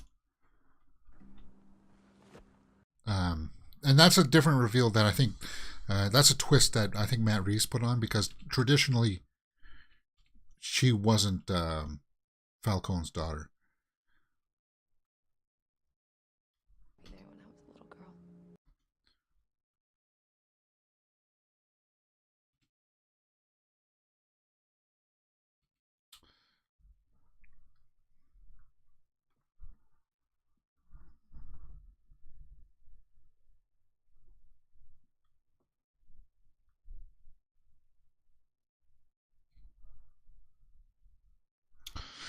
Yeah, No Mask says in the live chat, I like 7 innings double headers. I like that too. When you have double headers that are the full 9 innings. But you know what? With the new rules of having like a runner on second base in the 10th inning to start extra innings, that they don't go to 19, 20 innings anymore. So she's just pouring out her heart here, saying that she wants to get back at Falcone for being such a twit.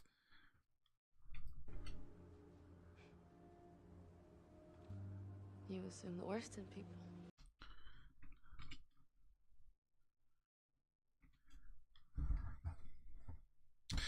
And it's this is like their second sort of slower, intimate interactions.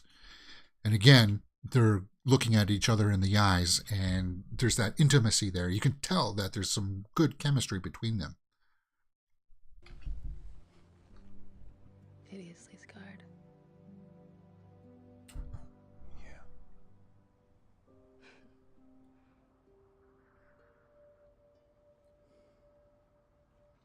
Listen to me.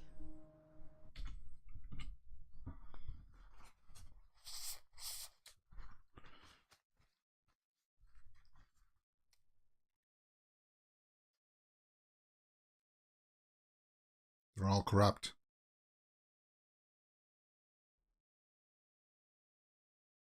So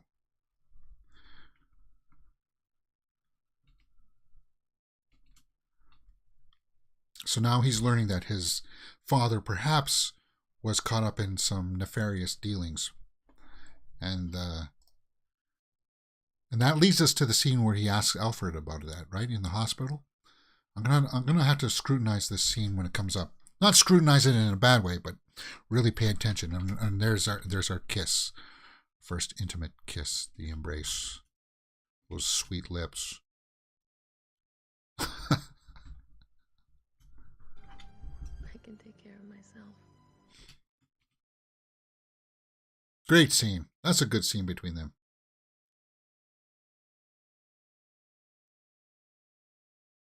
And I think that's where he's starting to realize that maybe he's in over his head with her.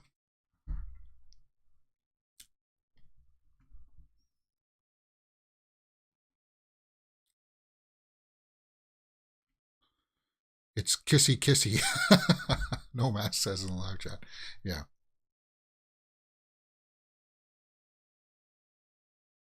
So now he's just watching that speech from the Waynes and how it's going to be tied to him. Because didn't they say in this that Falcone was working, or he somehow Thomas Wayne endorsed Falcone for something? Is that the way that it worked? And that's why Falcone went to his house when he was shot.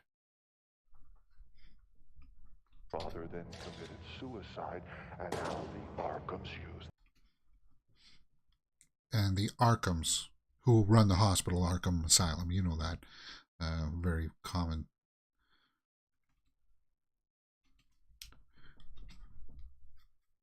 Reporter into a hush money agreement to save his mayoral case.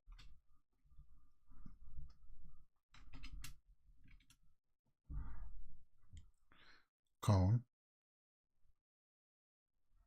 Okay, so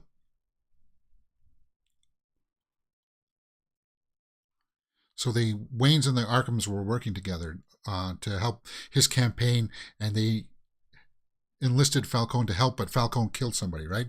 And that's when you realized that it was Of your father.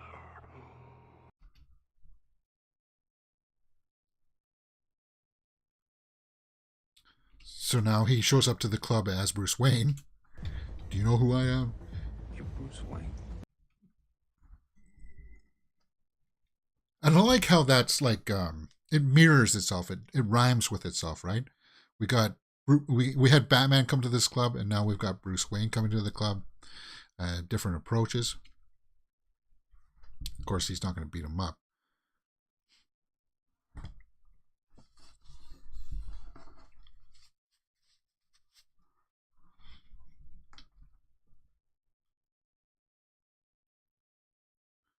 And I like how Falcone's playing some billiards here. He's shooting some stick, which is something I used to love to do.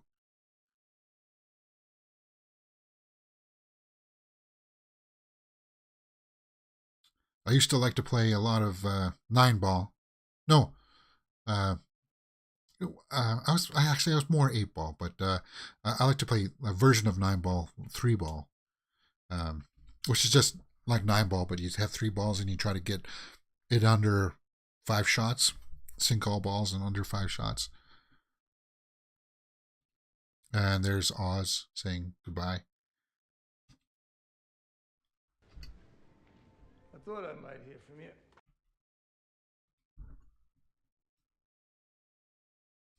So we get a little bit more background here, how Falcone is tied up with his dad.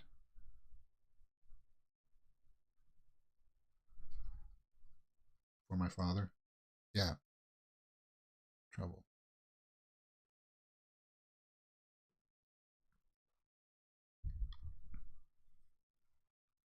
Oh, right, because the mother was in the asylum with the Arkhams, like Arkham's asylum. And they wanted to clear that up. They didn't want that out there. He wasn't going for it, so he came to me.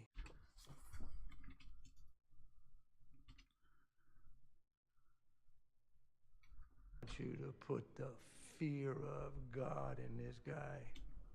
Yeah. And look at that look by John Turturro there. It's darkly lit, but he still conveys that.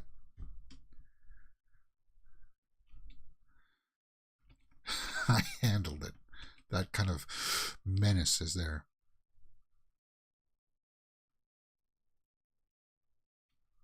But even a good man like him is capable of in the right situation.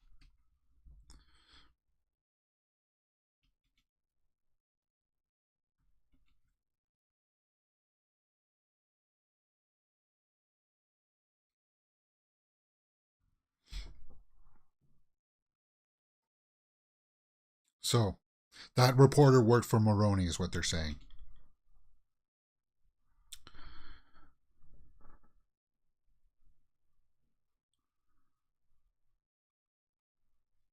So they're worried about, yeah. We're an hour and 46 minutes in, guys. We just got about an hour left.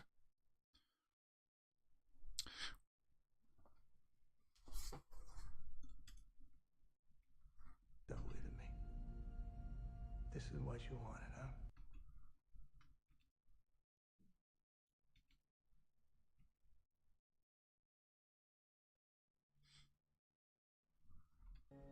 I mean, you ain't a kid no more. You're not a kid no more. Yeah. And Falcone there, played by Turturro, he had those glasses on. We did a story on the channel where Turturro actually went out and found those glasses himself and brought them to the set for that iconic look. And we'll take a look at it when he gets his comeuppance here at the end, those glasses. But he brought that to the character himself. And Matt Reeves liked it so much that he said, yeah, we're going to use that. And that's cool. I like it when you hear that the actors really want to bring their own, like, contribute. Like, that's how you collaborate in making these big films. Nomask says, I thought you were going to break up this film into 2 days. I was, but I figure I couldn't do it for today and tomorrow because we're doing Moon Knight and we're doing Survivor tomorrow. And I would have had to push it to Thursday and Friday, and that would have been later in the week. I just said, no, everybody has their copies out today. I want to watch it again. So I might as well just turn on the camera, just rifle right through it. Okay, so we're at an Hourglass's another favorite scene here, where they're talking about the hospital scene. And I want to watch this. I want to scrutinize this a little bit. He told you Salvatore Marone. My father killed. Yeah. So there's like a feeling of betrayal there from Bruce. Fighting for him. Believing that he was a good man.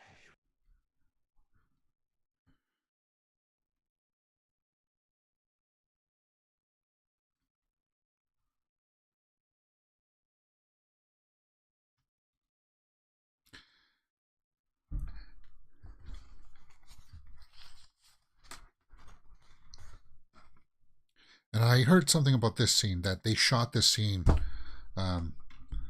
They shot this multiple times where they tried to give Alfred perhaps a little bit more emotion, but it didn't play as well.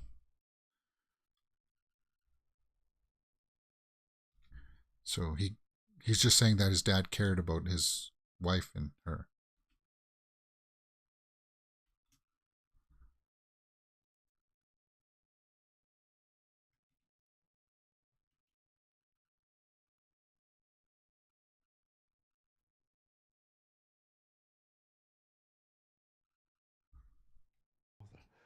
Was distraught.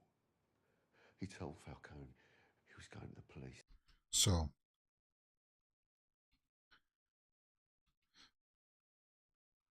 Your father and your mother were killed. So that's the big pieces of the story there. Falcone had put out the order for his parents to be killed, because he said that he told, after he learned that Falcone killed the reporter, he was going to go to the police.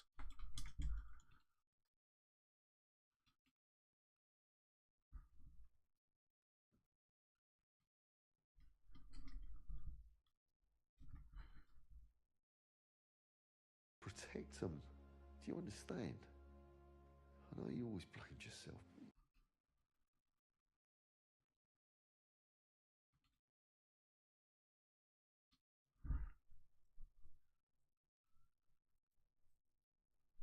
How to fight, but I wasn't equipped.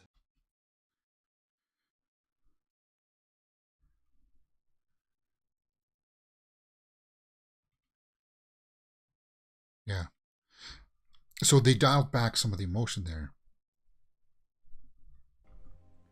But as much of big of those revelations were about the family and stuff, this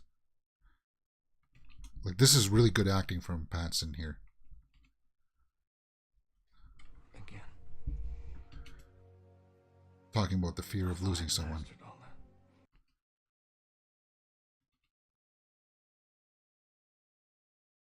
Like when he was running to him, trying to save him.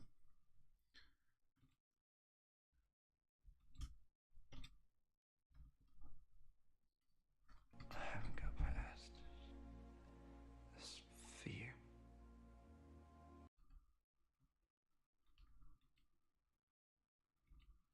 Of losing someone you love. Yeah. And I like how you just see like the glaze over on Andy Serkis's face there. And it's and they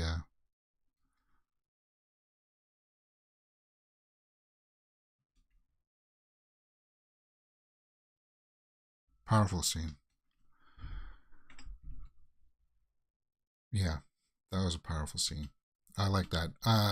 My second time through watching that scene, that is a real standout in the film, because there's so much going on there. Not only with what's going on with the Riddler case, but with his family history, and it was well acted. And to know that they really spent their time crafting that scene out. That was a good scene. No Mask says, Survivor. Bye-bye, Jonathan. Sounds like you, Fuzz. Okay, so she's beating up some guy here at the bat signal. Shit, my phone. She left a message the night they took her. Oh, is this that corrupt cop? Okay. So they're beating up the cop.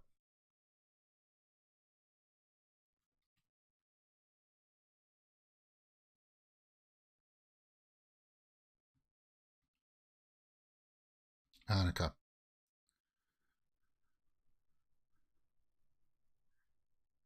Kenzie. Okay, so Kenzie is the corrupt cop there that we've seen before. So we're sitting at 1 hour and 53 minutes. We hear Falcone's voice.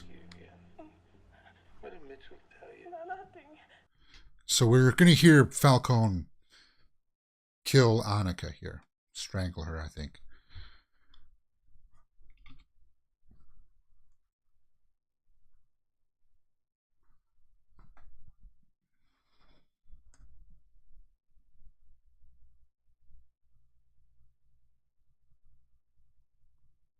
No.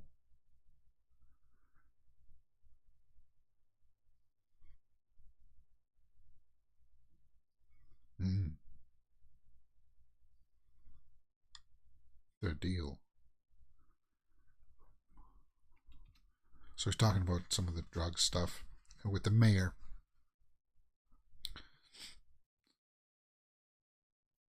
Mm-hmm.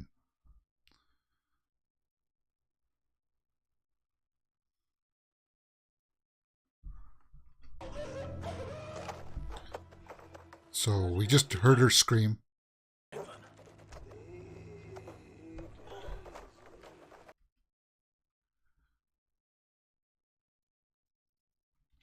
Yeah, that's tough to listen to. I don't like to hear that.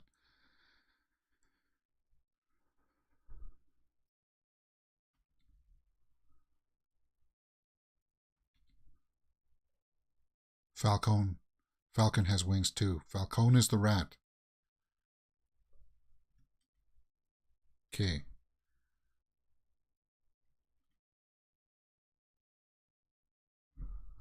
Falcone works for the cops?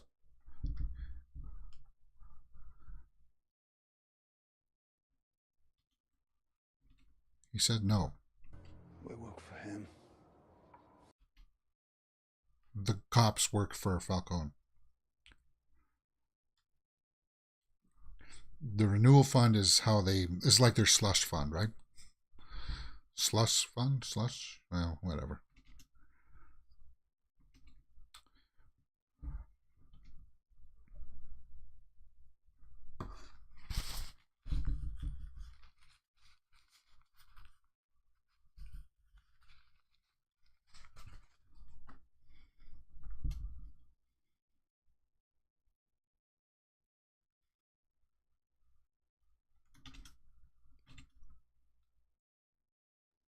It doesn't matter about any elections anymore.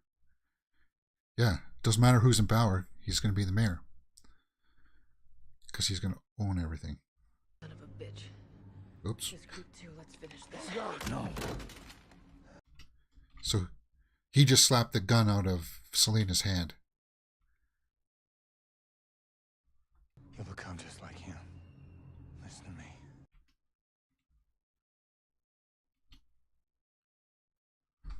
So he's trying to tell Selena not to go down that path.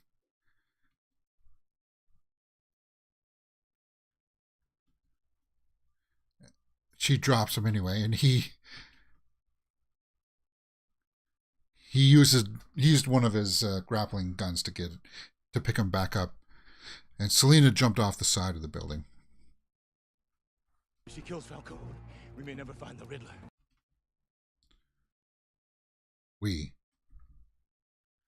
I like this part too. I like this descender. He uses a descender here, right, to run down. He attaches it. Yeah, it's a descender. I like that. That's cool, man. He just doesn't jump off something and he like runs down.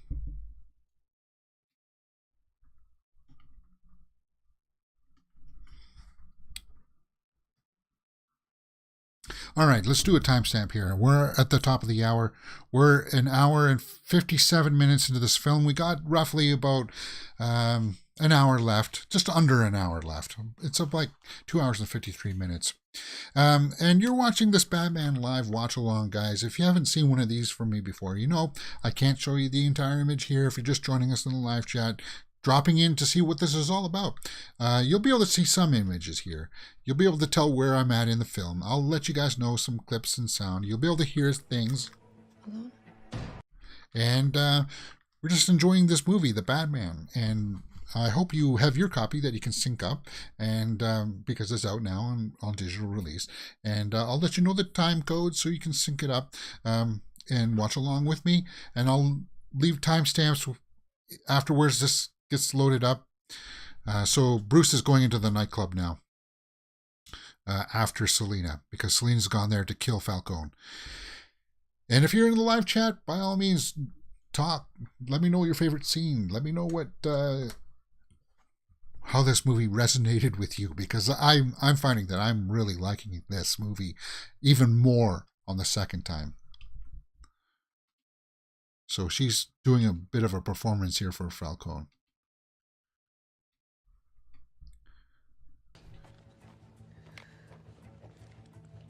And she doesn't have a tissue.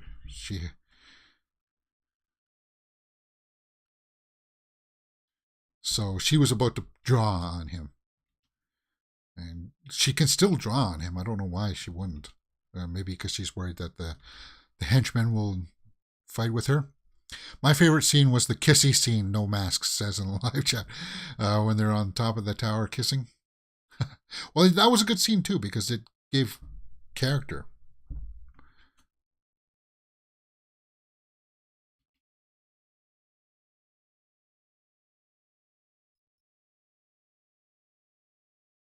Oh. So they've released the tape. Yeah, so they're coming for you, Carmine. They're coming for you. So Selena gave the tape to the cops, right? Or sort of to the media.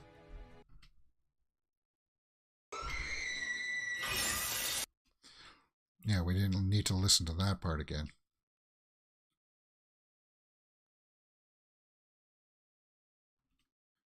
Hey, Dad. What?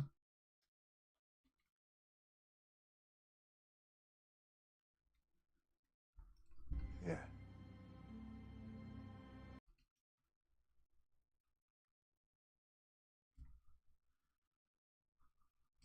So we saw a shot go off, but he doesn't get hit by it, right? As I remember. And this is going to be another cool shot that I like of him breaking into the club. And it's just like, it's night and it's dark. And you just see the guns going off and him taking it. So she's shooting after him now. She's chasing him. That's right. This part. The door's open, and then we just get that shot of him walking down the hallway, kicking their butt. Their butts. See if I can get a good shot of it here.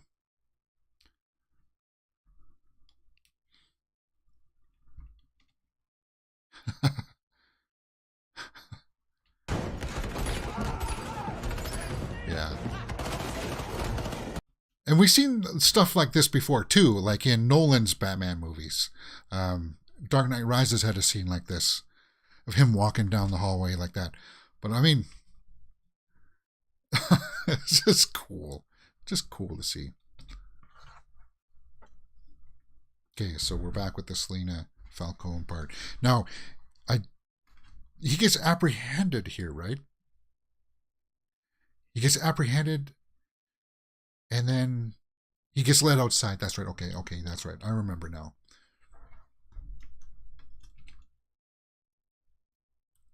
So he just hit her with a pool cue.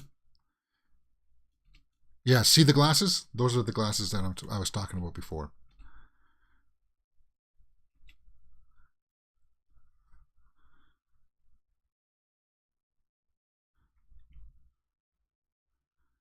And he's just strangling her. Scratched her. She scratched his face. You made me do this.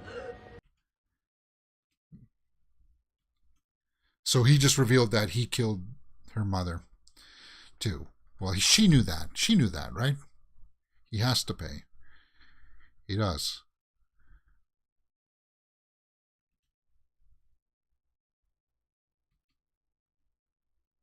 You paid enough.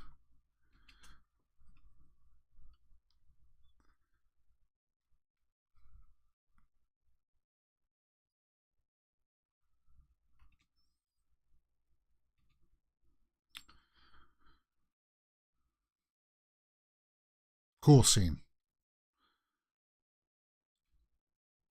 And starkly lit. You can barely see anything there. But so he did get apprehended. I remember that now. Okay.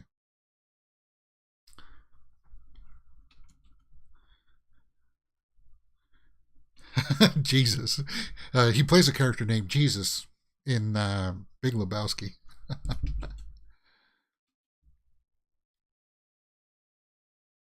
No.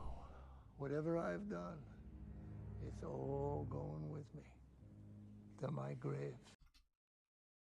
I don't think Batman's too interested in that right now, isn't? Would he be? He wants to figure out what the Riddler's been doing. This is Zorro.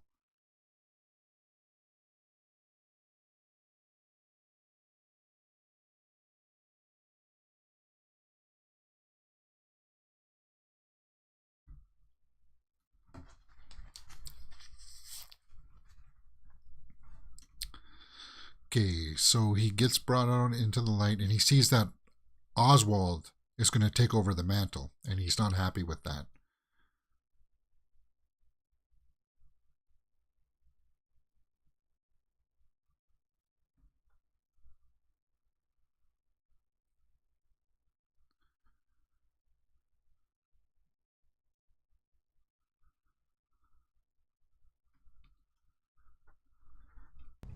What'd you say? Enjoy your night at Blackgate, Carmine. So Probably be your last. Oswald just called him a rat.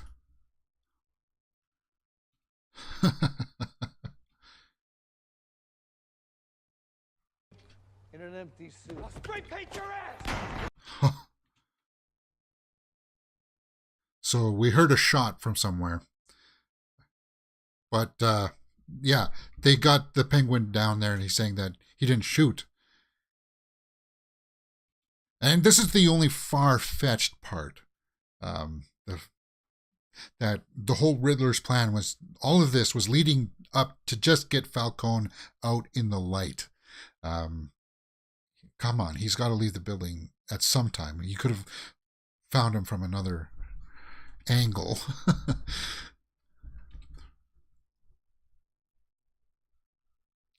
So they see that the shots came from somewhere up there, and which is the Riddler's lair. And this is where it becomes real Seven, like when they break into the apartment and see that he's had notebooks of his, like just like John Doe killer from Seven. We are.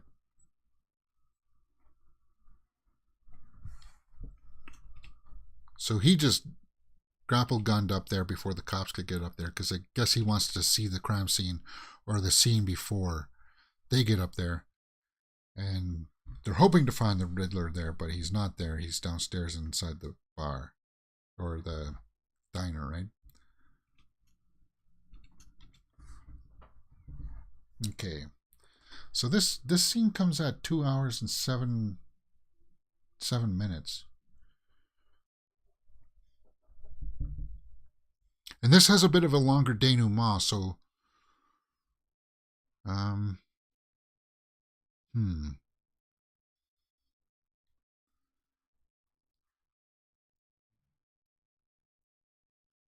The thing with the pacing here is that you got the impression that the big Falcone story, it was almost getting to the point that it was overtaking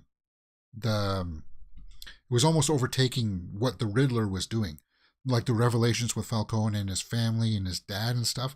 Like all of that was built up nicely. And you almost got the feeling like once Falcone was shot there, that was the big climax. But then all of a sudden, oh yeah, we got that storyline with the Riddler now.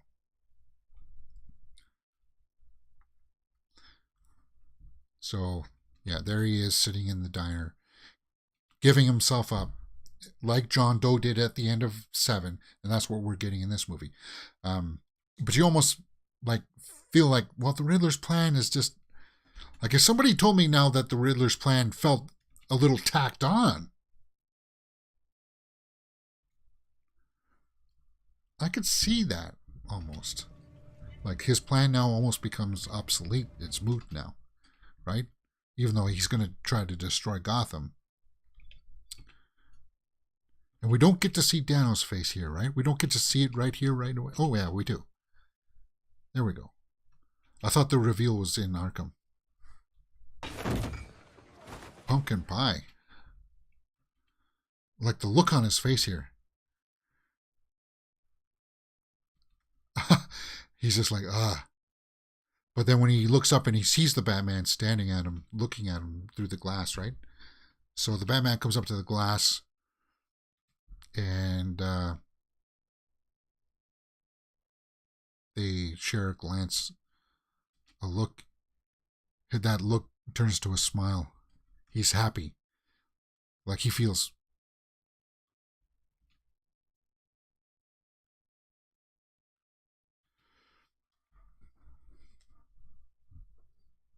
So that Joker scene would have happened somewhere before this, right?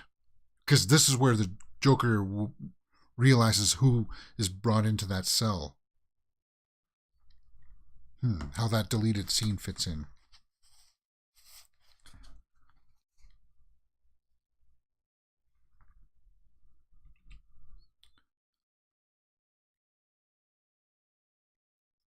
So Batman's going through the apartment here looking for clues, and you can see them reading pages, diaries.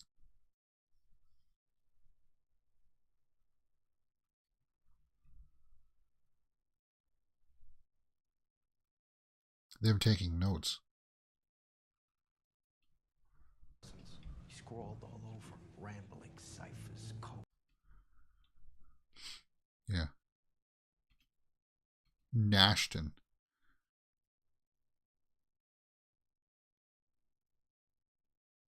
Chain of evidence. So he's Lieutenant Gordon in this one. He's not Commissioner yet, obviously, because Commissioner just died, so...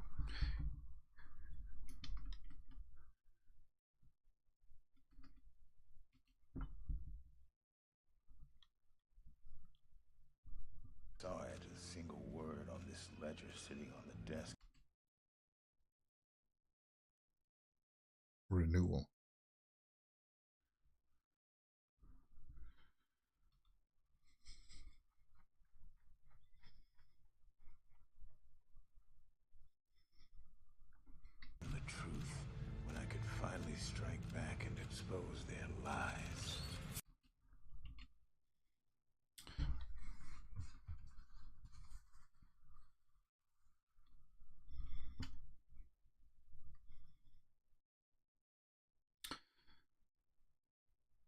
Arkham.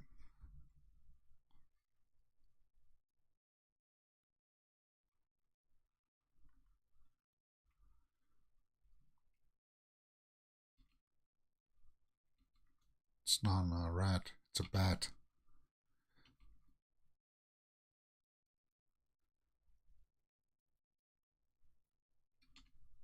There's a bat.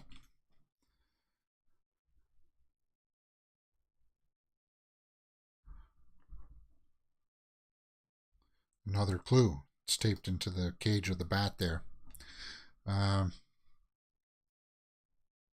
Okay, we got 7 views already. Good. Average view duration has dropped. And I can tell that people are coming in and out of the stream, but that's okay. Once people, this is what's good about a video like this is it's called evergreen material. While it hasn't clued in yet, I haven't done a very good job of advertising my live streams for this kind of stuff.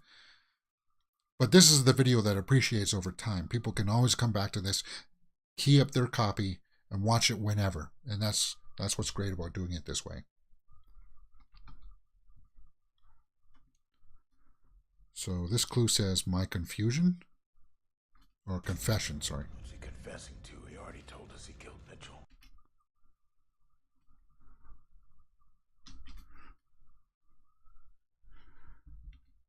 500 followers online. Yeah, that's right. He recruited some kind of underground army to deal his dastardly deeds.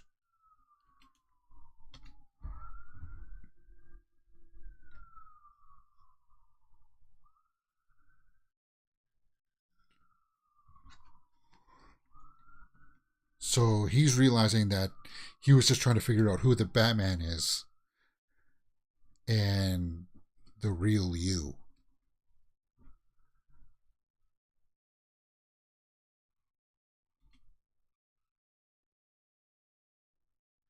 That the Riddler wants to get Batman. The Batman. He wants to expose the Batman for who he is and such.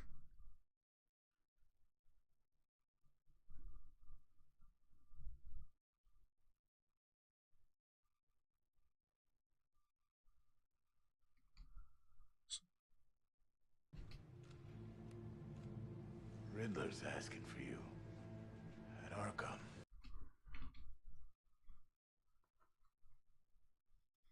Okay, so he's going to go to see him now. Talk about the plans.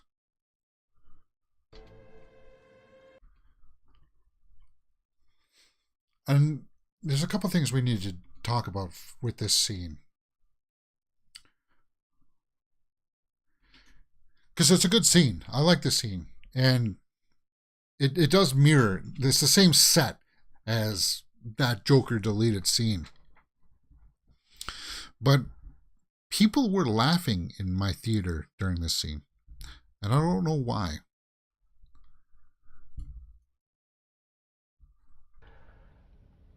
For this moment.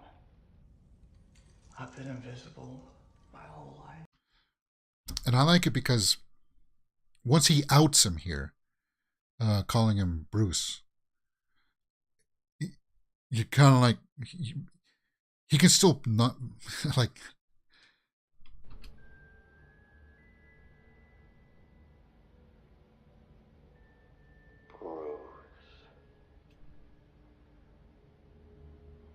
yeah, the way that he kind of looks down there, he's kind of like, he knows.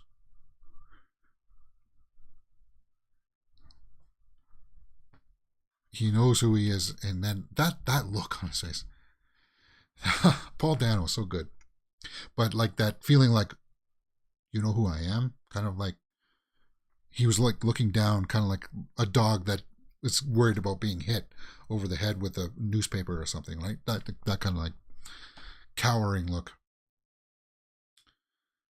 And when I was watching this scene in the theater, I was feeling that too. I was feeling like, you know who I am, but I don't have to actually acknowledge you knowing who I am, right?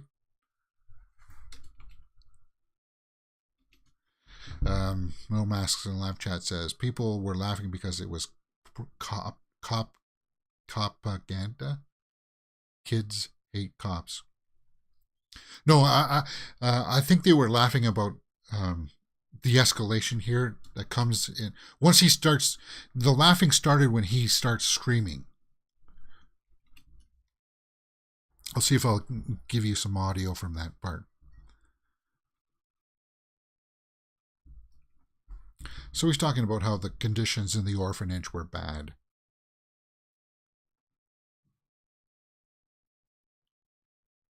Wake up screaming with rats.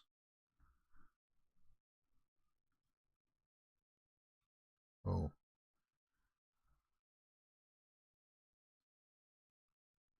Now, I like his choices here as an actor.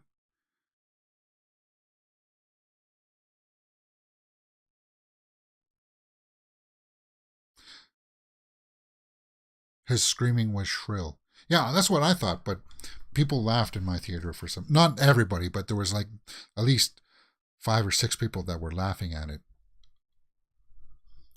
Because maybe because that's how they didn't know how to digest something like that.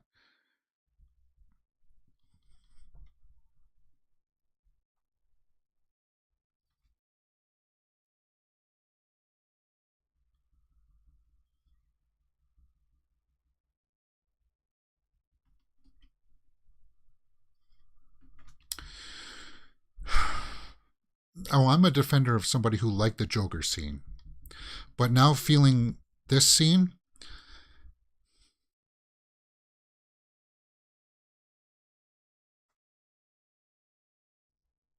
this scene wouldn't have played as well if they had that Joker scene, because everybody would be just like, I want more of the Joker. I want more of the Joker instead of this.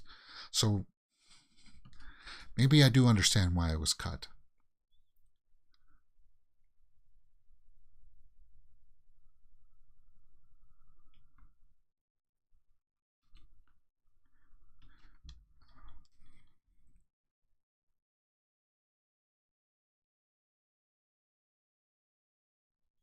But I don't know how to make them listen.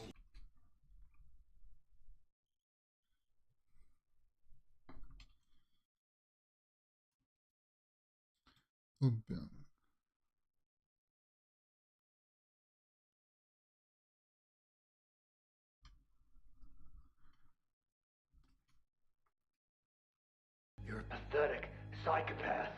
Begging for attention. Oh no! A nobody! Yeah, this part. This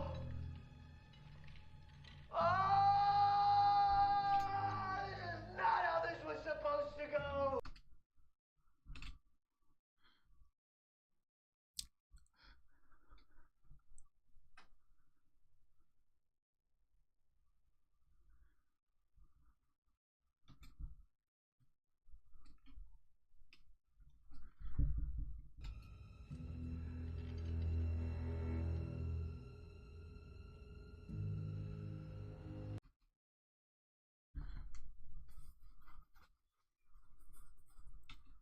Yeah, you didn't figure it out.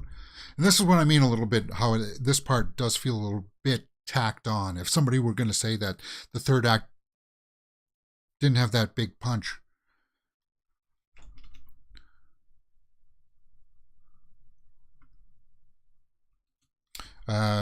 Arglass, like Vikings in the live chat, says, yeah, the Joker would have overshadowed the Riddler. Paul Dano had little enough screen time as it is. Yeah, because if the Joker scene played before this one,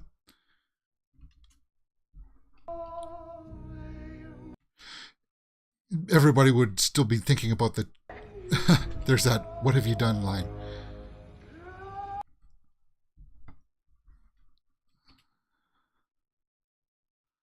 And I like that he said it at least twice.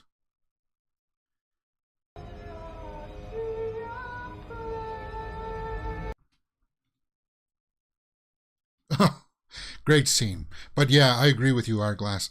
That Joker scene would have overshadowed that. I like the scene, the Joker scene, though. But I think it would have overshadowed it. So, we just saw the reveal there that that bat symbol on his chest is also a knife because he used it to cut through the police tape. I like that addition. Like the costume for his costume in this one. I didn't think I would like the neck, like with the collar almost, but I like this bat costume quite a bit.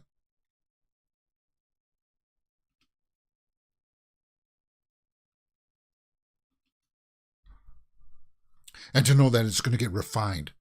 I hope in the next movie they introduce Lucius Fox in some way, like how somebody who helps him upgrade the suit, because we know that there has to be some iteration of Lucius in this universe. So he's just back at the apartment, and we're going to get back to that. Okay, so the cop just revealed to him that it's a carpet tool. My uncle's a installer. Yeah. Tucker. So the tool that was used for the mayor is a Tucker. Something for carpets. So he looks over at the carpet.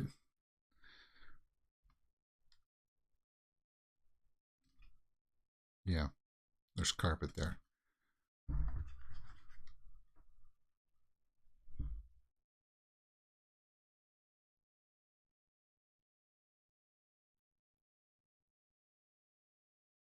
Here's the thing about this mystery, though. While he's detecting and doing detective stuff, it's not like a whodunit movie. You know what I mean? Like, you know how Death on the Nile was kind of like a real change. We see his plans. How Death on the Nile was kind of like a murder mystery. Who did what? And they try to give you clues throughout the movie. Who did it. Now, clues in this movie. Have they left enough clues in the movie to make it, to give you enough information to have figured out that this is what the Riddler was going to do? My last post for a little while. You know how that works out? It's like, well, I suspect this person of doing it, and I suspect that person. Like, did we ever suspect that the Riddler's true plan was to try to destroy Gotham by having it flood? Like, was that ever part of the equation? It was always about the corruption within the city. It was always about Falcone being the rat. But did we ever get any inkling that but we know the truth, that it was going to be about him trying to blow up Gotham? So we're 2 hours and 24 minutes into this. There's about half an hour left, guys. So we're going to have that big action sequence now at the Gotham Gardens, and then we're going to have the denouement.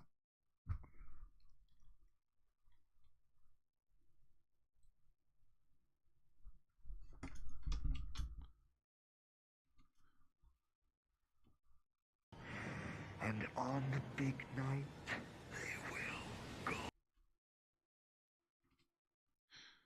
and there they go. It went boom.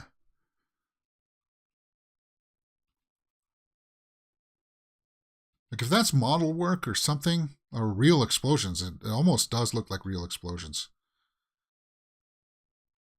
And if the Riddler can see it from his window, you know that the Joker can see it from his window too then, right? Because they're side by side. will not be an option for those who are not washed away. So, because we didn't have I felt like we didn't have enough information that this was where the Riddler's true plan was going. If somebody said, well, this just feels tacked on, I would get that argument. But because the movie's been so awesome so far, I'm like, meh, whatever, who cares? Yes, this is prototypical, very over-the-top Batman villain, super villain level, right? You wanted to destroy the city, you want to destroy the world.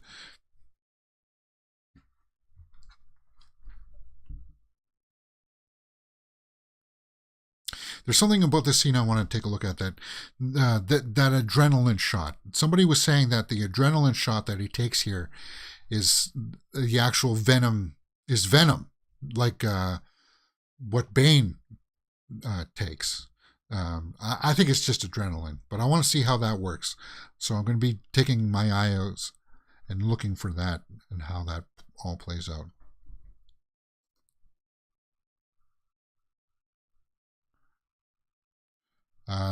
Arglass says in the live chat, we only ever know the Batman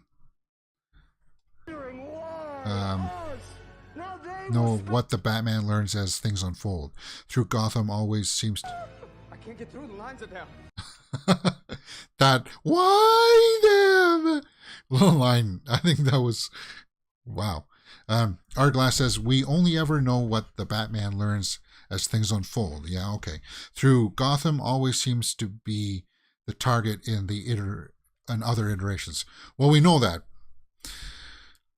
So we're just going to have to just use our knowledge of the lore to surmise that the Riddler's big plan was to eventually attack Gotham in some way. Okay. I can see that argument. But for me, as I said, I don't care either way because I think it still works. I like it. And I like the plan that he's revealed that he's like supervillain status aside from just killing some people. He's got bigger aspirations as a villain. And I like that reveal. But if somebody said that to me, like it felt tacked on, I would understand why now, I suppose. But it doesn't detract from my enjoyment of the film. So we see that his followers all look like him. And this is a criticism that I actually do agree with. This candidate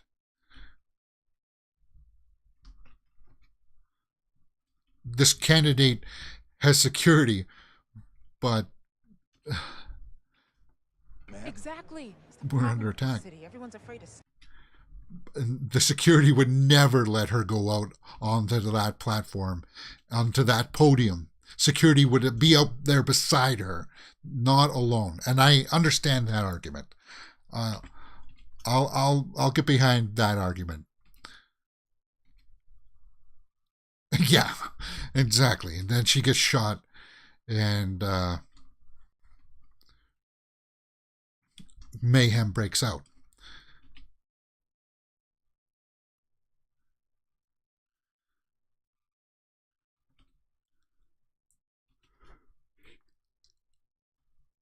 Yeah, Batman uses some flash. That was a cool shot. I love that shot. He uses theatricality for his attacks, right?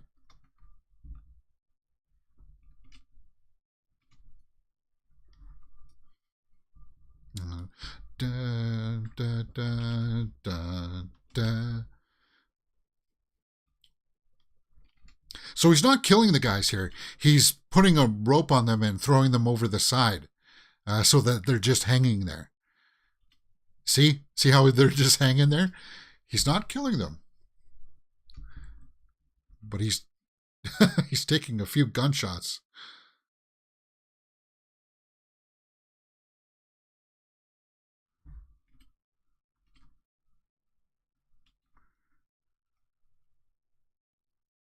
Now he's being dragged.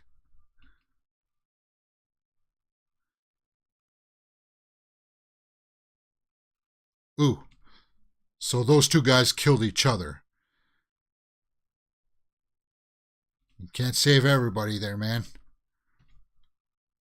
And he's getting shot hanging there.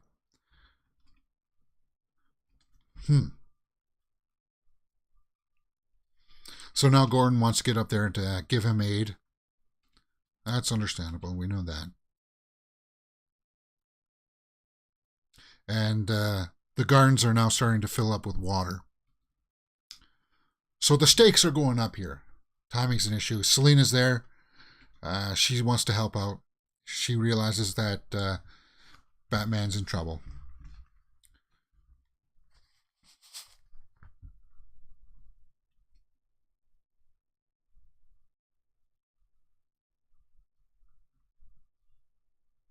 Okay, so he just put like an explosive fog. He's using the fog. We know that. And this is one of my favorite shots. Yeah, when he just turns like that, I like that. Ooh, and he just took one right in the chest. Knocked him back.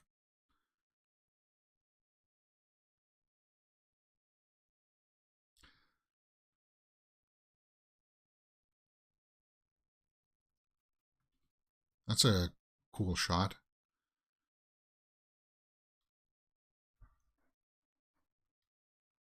Two hours and 32 minutes in, guys. Just got about 20 minutes left. So he's reloading. He's gonna do him in. But I like how he's just, it looks like he was gonna take it. Of course, Selena comes in and helps him.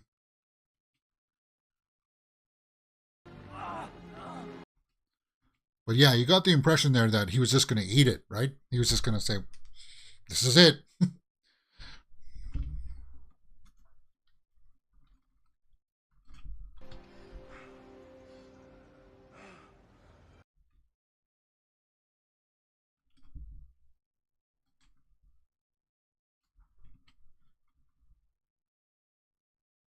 Yeah, she knows that he's hurt.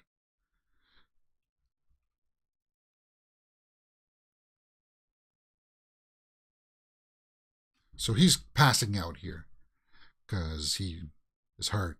So he takes something here, and that's what I want to take a look at. The adrenaline. Oh, there's more kissy kissy. There you go. No masks.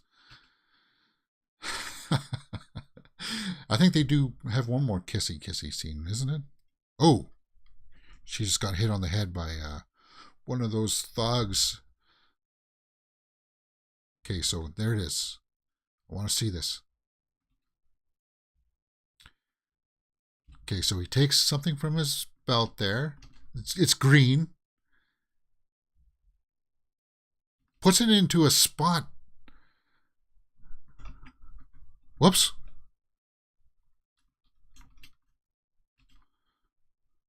He puts it into a spot there on his leg. So people are saying that that's not adrenaline, but he's acting like it's adrenaline. But it's making him work. Like he's really supercharged up, right? So was that the Venom? Was that Venom or was that just adrenaline? What do you guys think? Let me know in the comments. Because it had that greenish look to it. So if somebody told me that later on that was supposed to be Bane's Venom, I would understand that. I get that.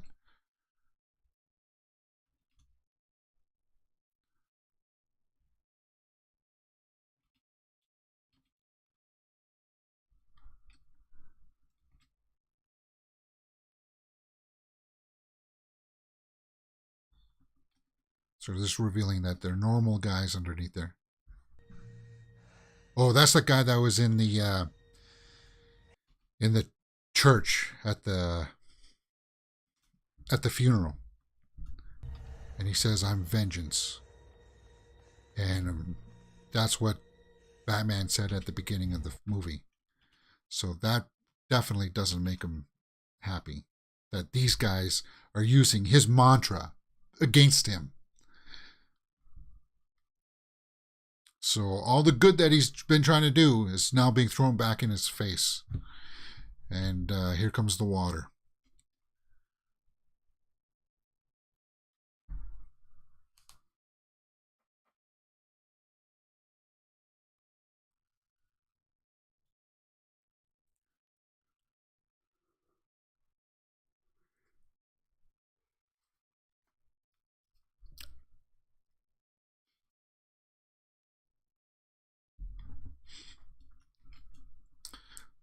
So he's going to drop down into the water and help these people. Because there's an electrical wire there that's, if that touches the water, they're all going to get fried. And he uses that knife again. Great shot. Great shot. But we know that his suit can handle electricity because early in the film we saw him use his electrical charge on one of the thugs. So yeah. Our Glass Vikings in the live chat says, yeah, I heard it was Bane's Venom or B Venom. Because adrenaline, I think, is just clear, isn't it? It definitely had that greenish tinge to it, that greenish look to it.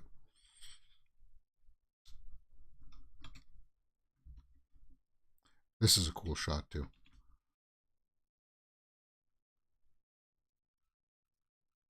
Yeah, I like that. And I like the top shot. There's a top shot here of him leading the people out. I like that. Like cinematography-wise in this, I give cinematography full points. Score, full points. Watchability factor, I own it now, so that's at least 1.5, if not 2. I'd give The Batman, a full 2. This is a movie that you want to have in your own library. Acting is full 2 points. Directing is full 2 points. Is the Venom MacGuffin?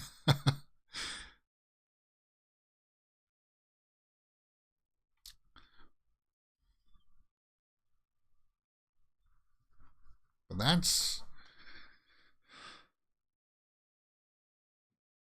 that's the big climax of the movie. And I like the monologue at the end here. I like how it was bookended. What I mean by that is we got like the opening tone poem of him talking about the character in the beginning, his state in the universe, in the Gotham area here, and now it's going to bookend with him talking about how he's progressed.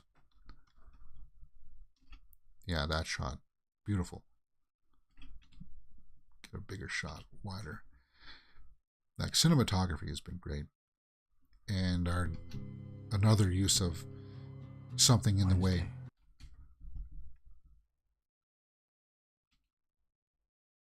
Of something in the way.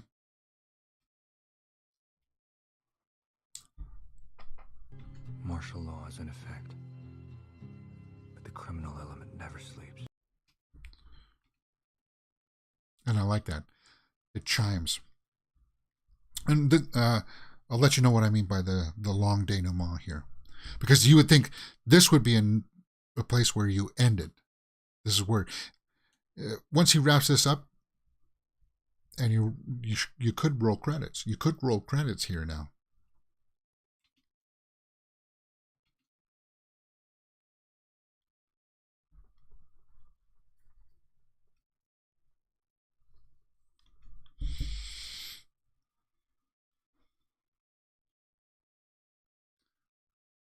So we're 2 hours and coming up on 2 hours and 40 minutes.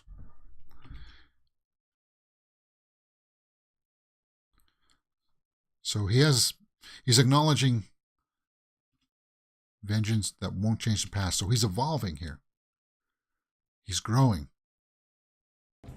I have to become more. Yeah.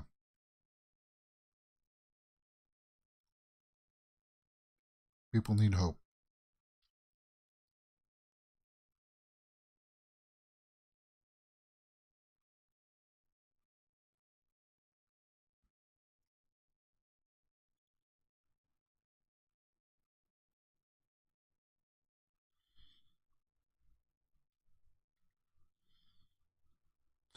Our Glass gives a badge in the live chat.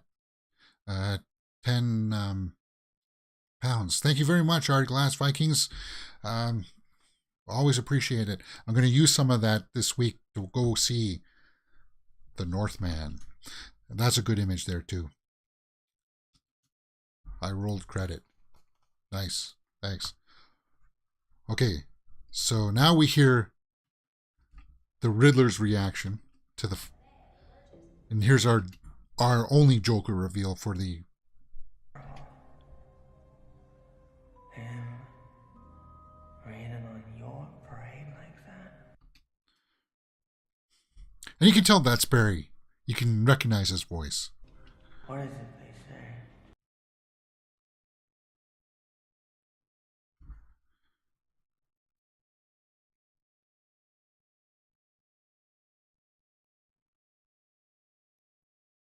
Well, let me tell you, there are worse things to be. I'm going to pause it on it. I'm going to not pause it. I'm going to let you hear his little laugh here.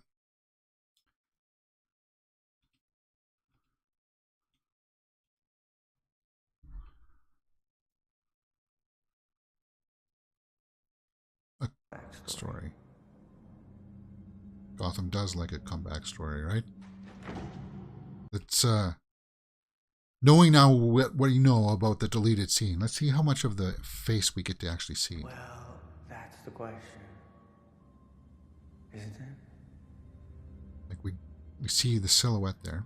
Riddle. This. Riddle me this.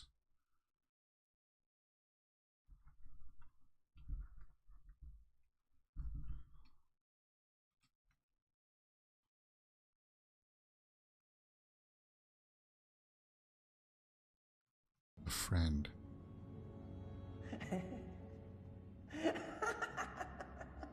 Okay. Yeah, he's laughing like he did there. But they're both laughing. Okay, I like that. I like how that plays out.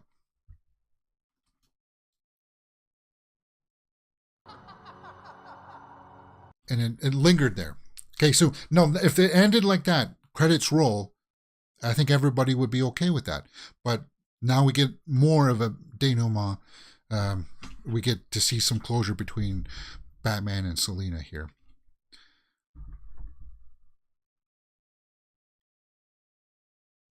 So maybe this is like the second ending.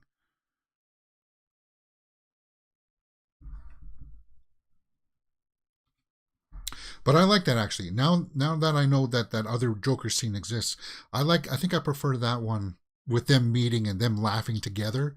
That was haunting.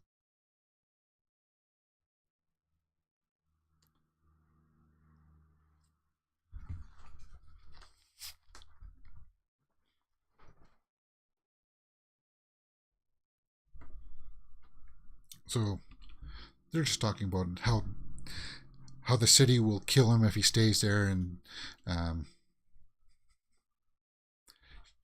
she wants him to go with her, the bat and the cat. So she calls herself the cat, but we never heard her being called Catwoman. Oh, symbols up.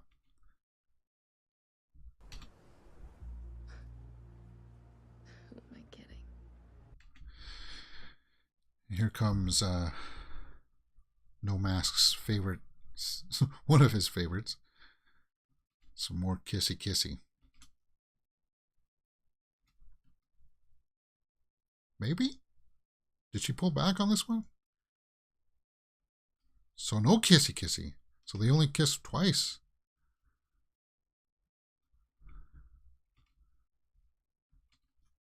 Be good.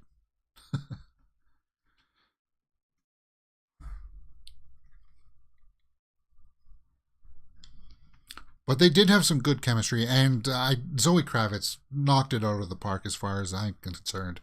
She did so fantastic in this movie. And I don't, even though I know people like to compare the Catwomen, Michelle Pfeiffer is going to be a lot of people's favorite. She's my favorite. I look at them like they all have different qualities that I really like. I like every iteration. I don't like to rank them. And there's those long shots of them riding out of the cemetery. And one of the stuntmen filming this scene, the Batman stuntman, because this is the stuntman riding here, not Pattinson. He wiped out actually filming this scene. He hit a bump or something, and he got thrown off. But he's a stuntman, so he was prepared for it. And some criticisms I heard out there is that they lingered on these shots of them driving away a bit too long. I think at this time in the movie, though, if you've been holding your washroom break and you're just kind of like, come on, get onto it. But I like the fact that it was like them riding together, riding up, and then you just see her go in that opposite direction. And I like that. For me, that's a good scene. That's a good closing. It ends with him looking at the camera, looking at us.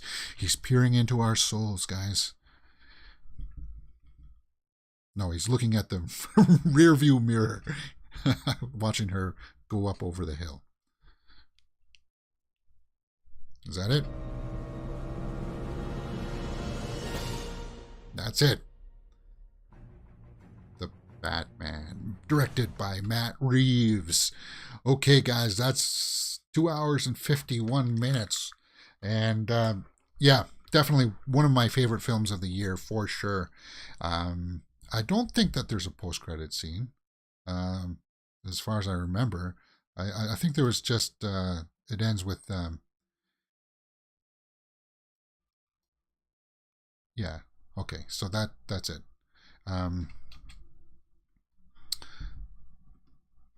That's it for that. Guys, what do you think about that movie? I thought it was great. I thought it was one of my favorite movies of the year, and thank you for joining me on that. Guys, if you don't know, we do a movie news show Monday to Friday live, 12 p.m. Eastern, and we go through all the movie news headlines. I try to go through it rather quick. I don't try to give you any fluff, tell you stories about how I stubbed my toe on the porch or how I accidentally blew up my still out in the woods. Yeah, I just give it to you straight. I give you the headlines just like this, and we go through, talk about all the movie news. We talk about, we do movie reviews on this channel. We do trailer reactions. As soon as a big trailer drops, I gotta do a trailer reaction for you guys. And I'm not gonna spend time doing my review on it because I've done a review on the Batman. But telling you this, my second time through this, I think this is only gonna get richer with age. It's going to be like a fine wine. People are going to appreciate the Batman a lot more as it gets on there and start to realize that, yeah, no, it was good. That's a really good movie. And I thank you very much in the live chat for joining us. Glass Vikings in the live chat. Thank you for that badge. That appreciation is definitely very much appreciated on my end. And who else was in the live chat? I think it was Fuzz, but he's I think he's changed his name to No Masks. And we do live watch-alongs, just like you just saw. And if you guys want to have any requests, if it's from Netflix or Tubi, let me know in the comments below. And I'll be opening the doors for taking requests for live watch-alongs for sure. And eventually that'll evolve into members only that will be able to request stuff. But for now, we're a small community here. And thank you very much for joining me and watching the Batman. Guys, that's been 3 hours for me. And it's been 3 hours for you too. So I'm not going to linger on. I'll leave links to my reviews and the trailer reactions in the comment section below. Pay attention later on for timestamps to my favorite parts and such, and your favorite parts. And thank you for joining me. And I'll see you tomorrow for more movie news. We're doing Moon Knight reaction tomorrow, as well as Survivor. Thank you very much. Glass Vikings in the live chat says, great watch second time around. Thanks, James. Thank you very much, Glass Vikings. And I'll see you guys tomorrow for more movie and entertainment news here on Mirror Domains.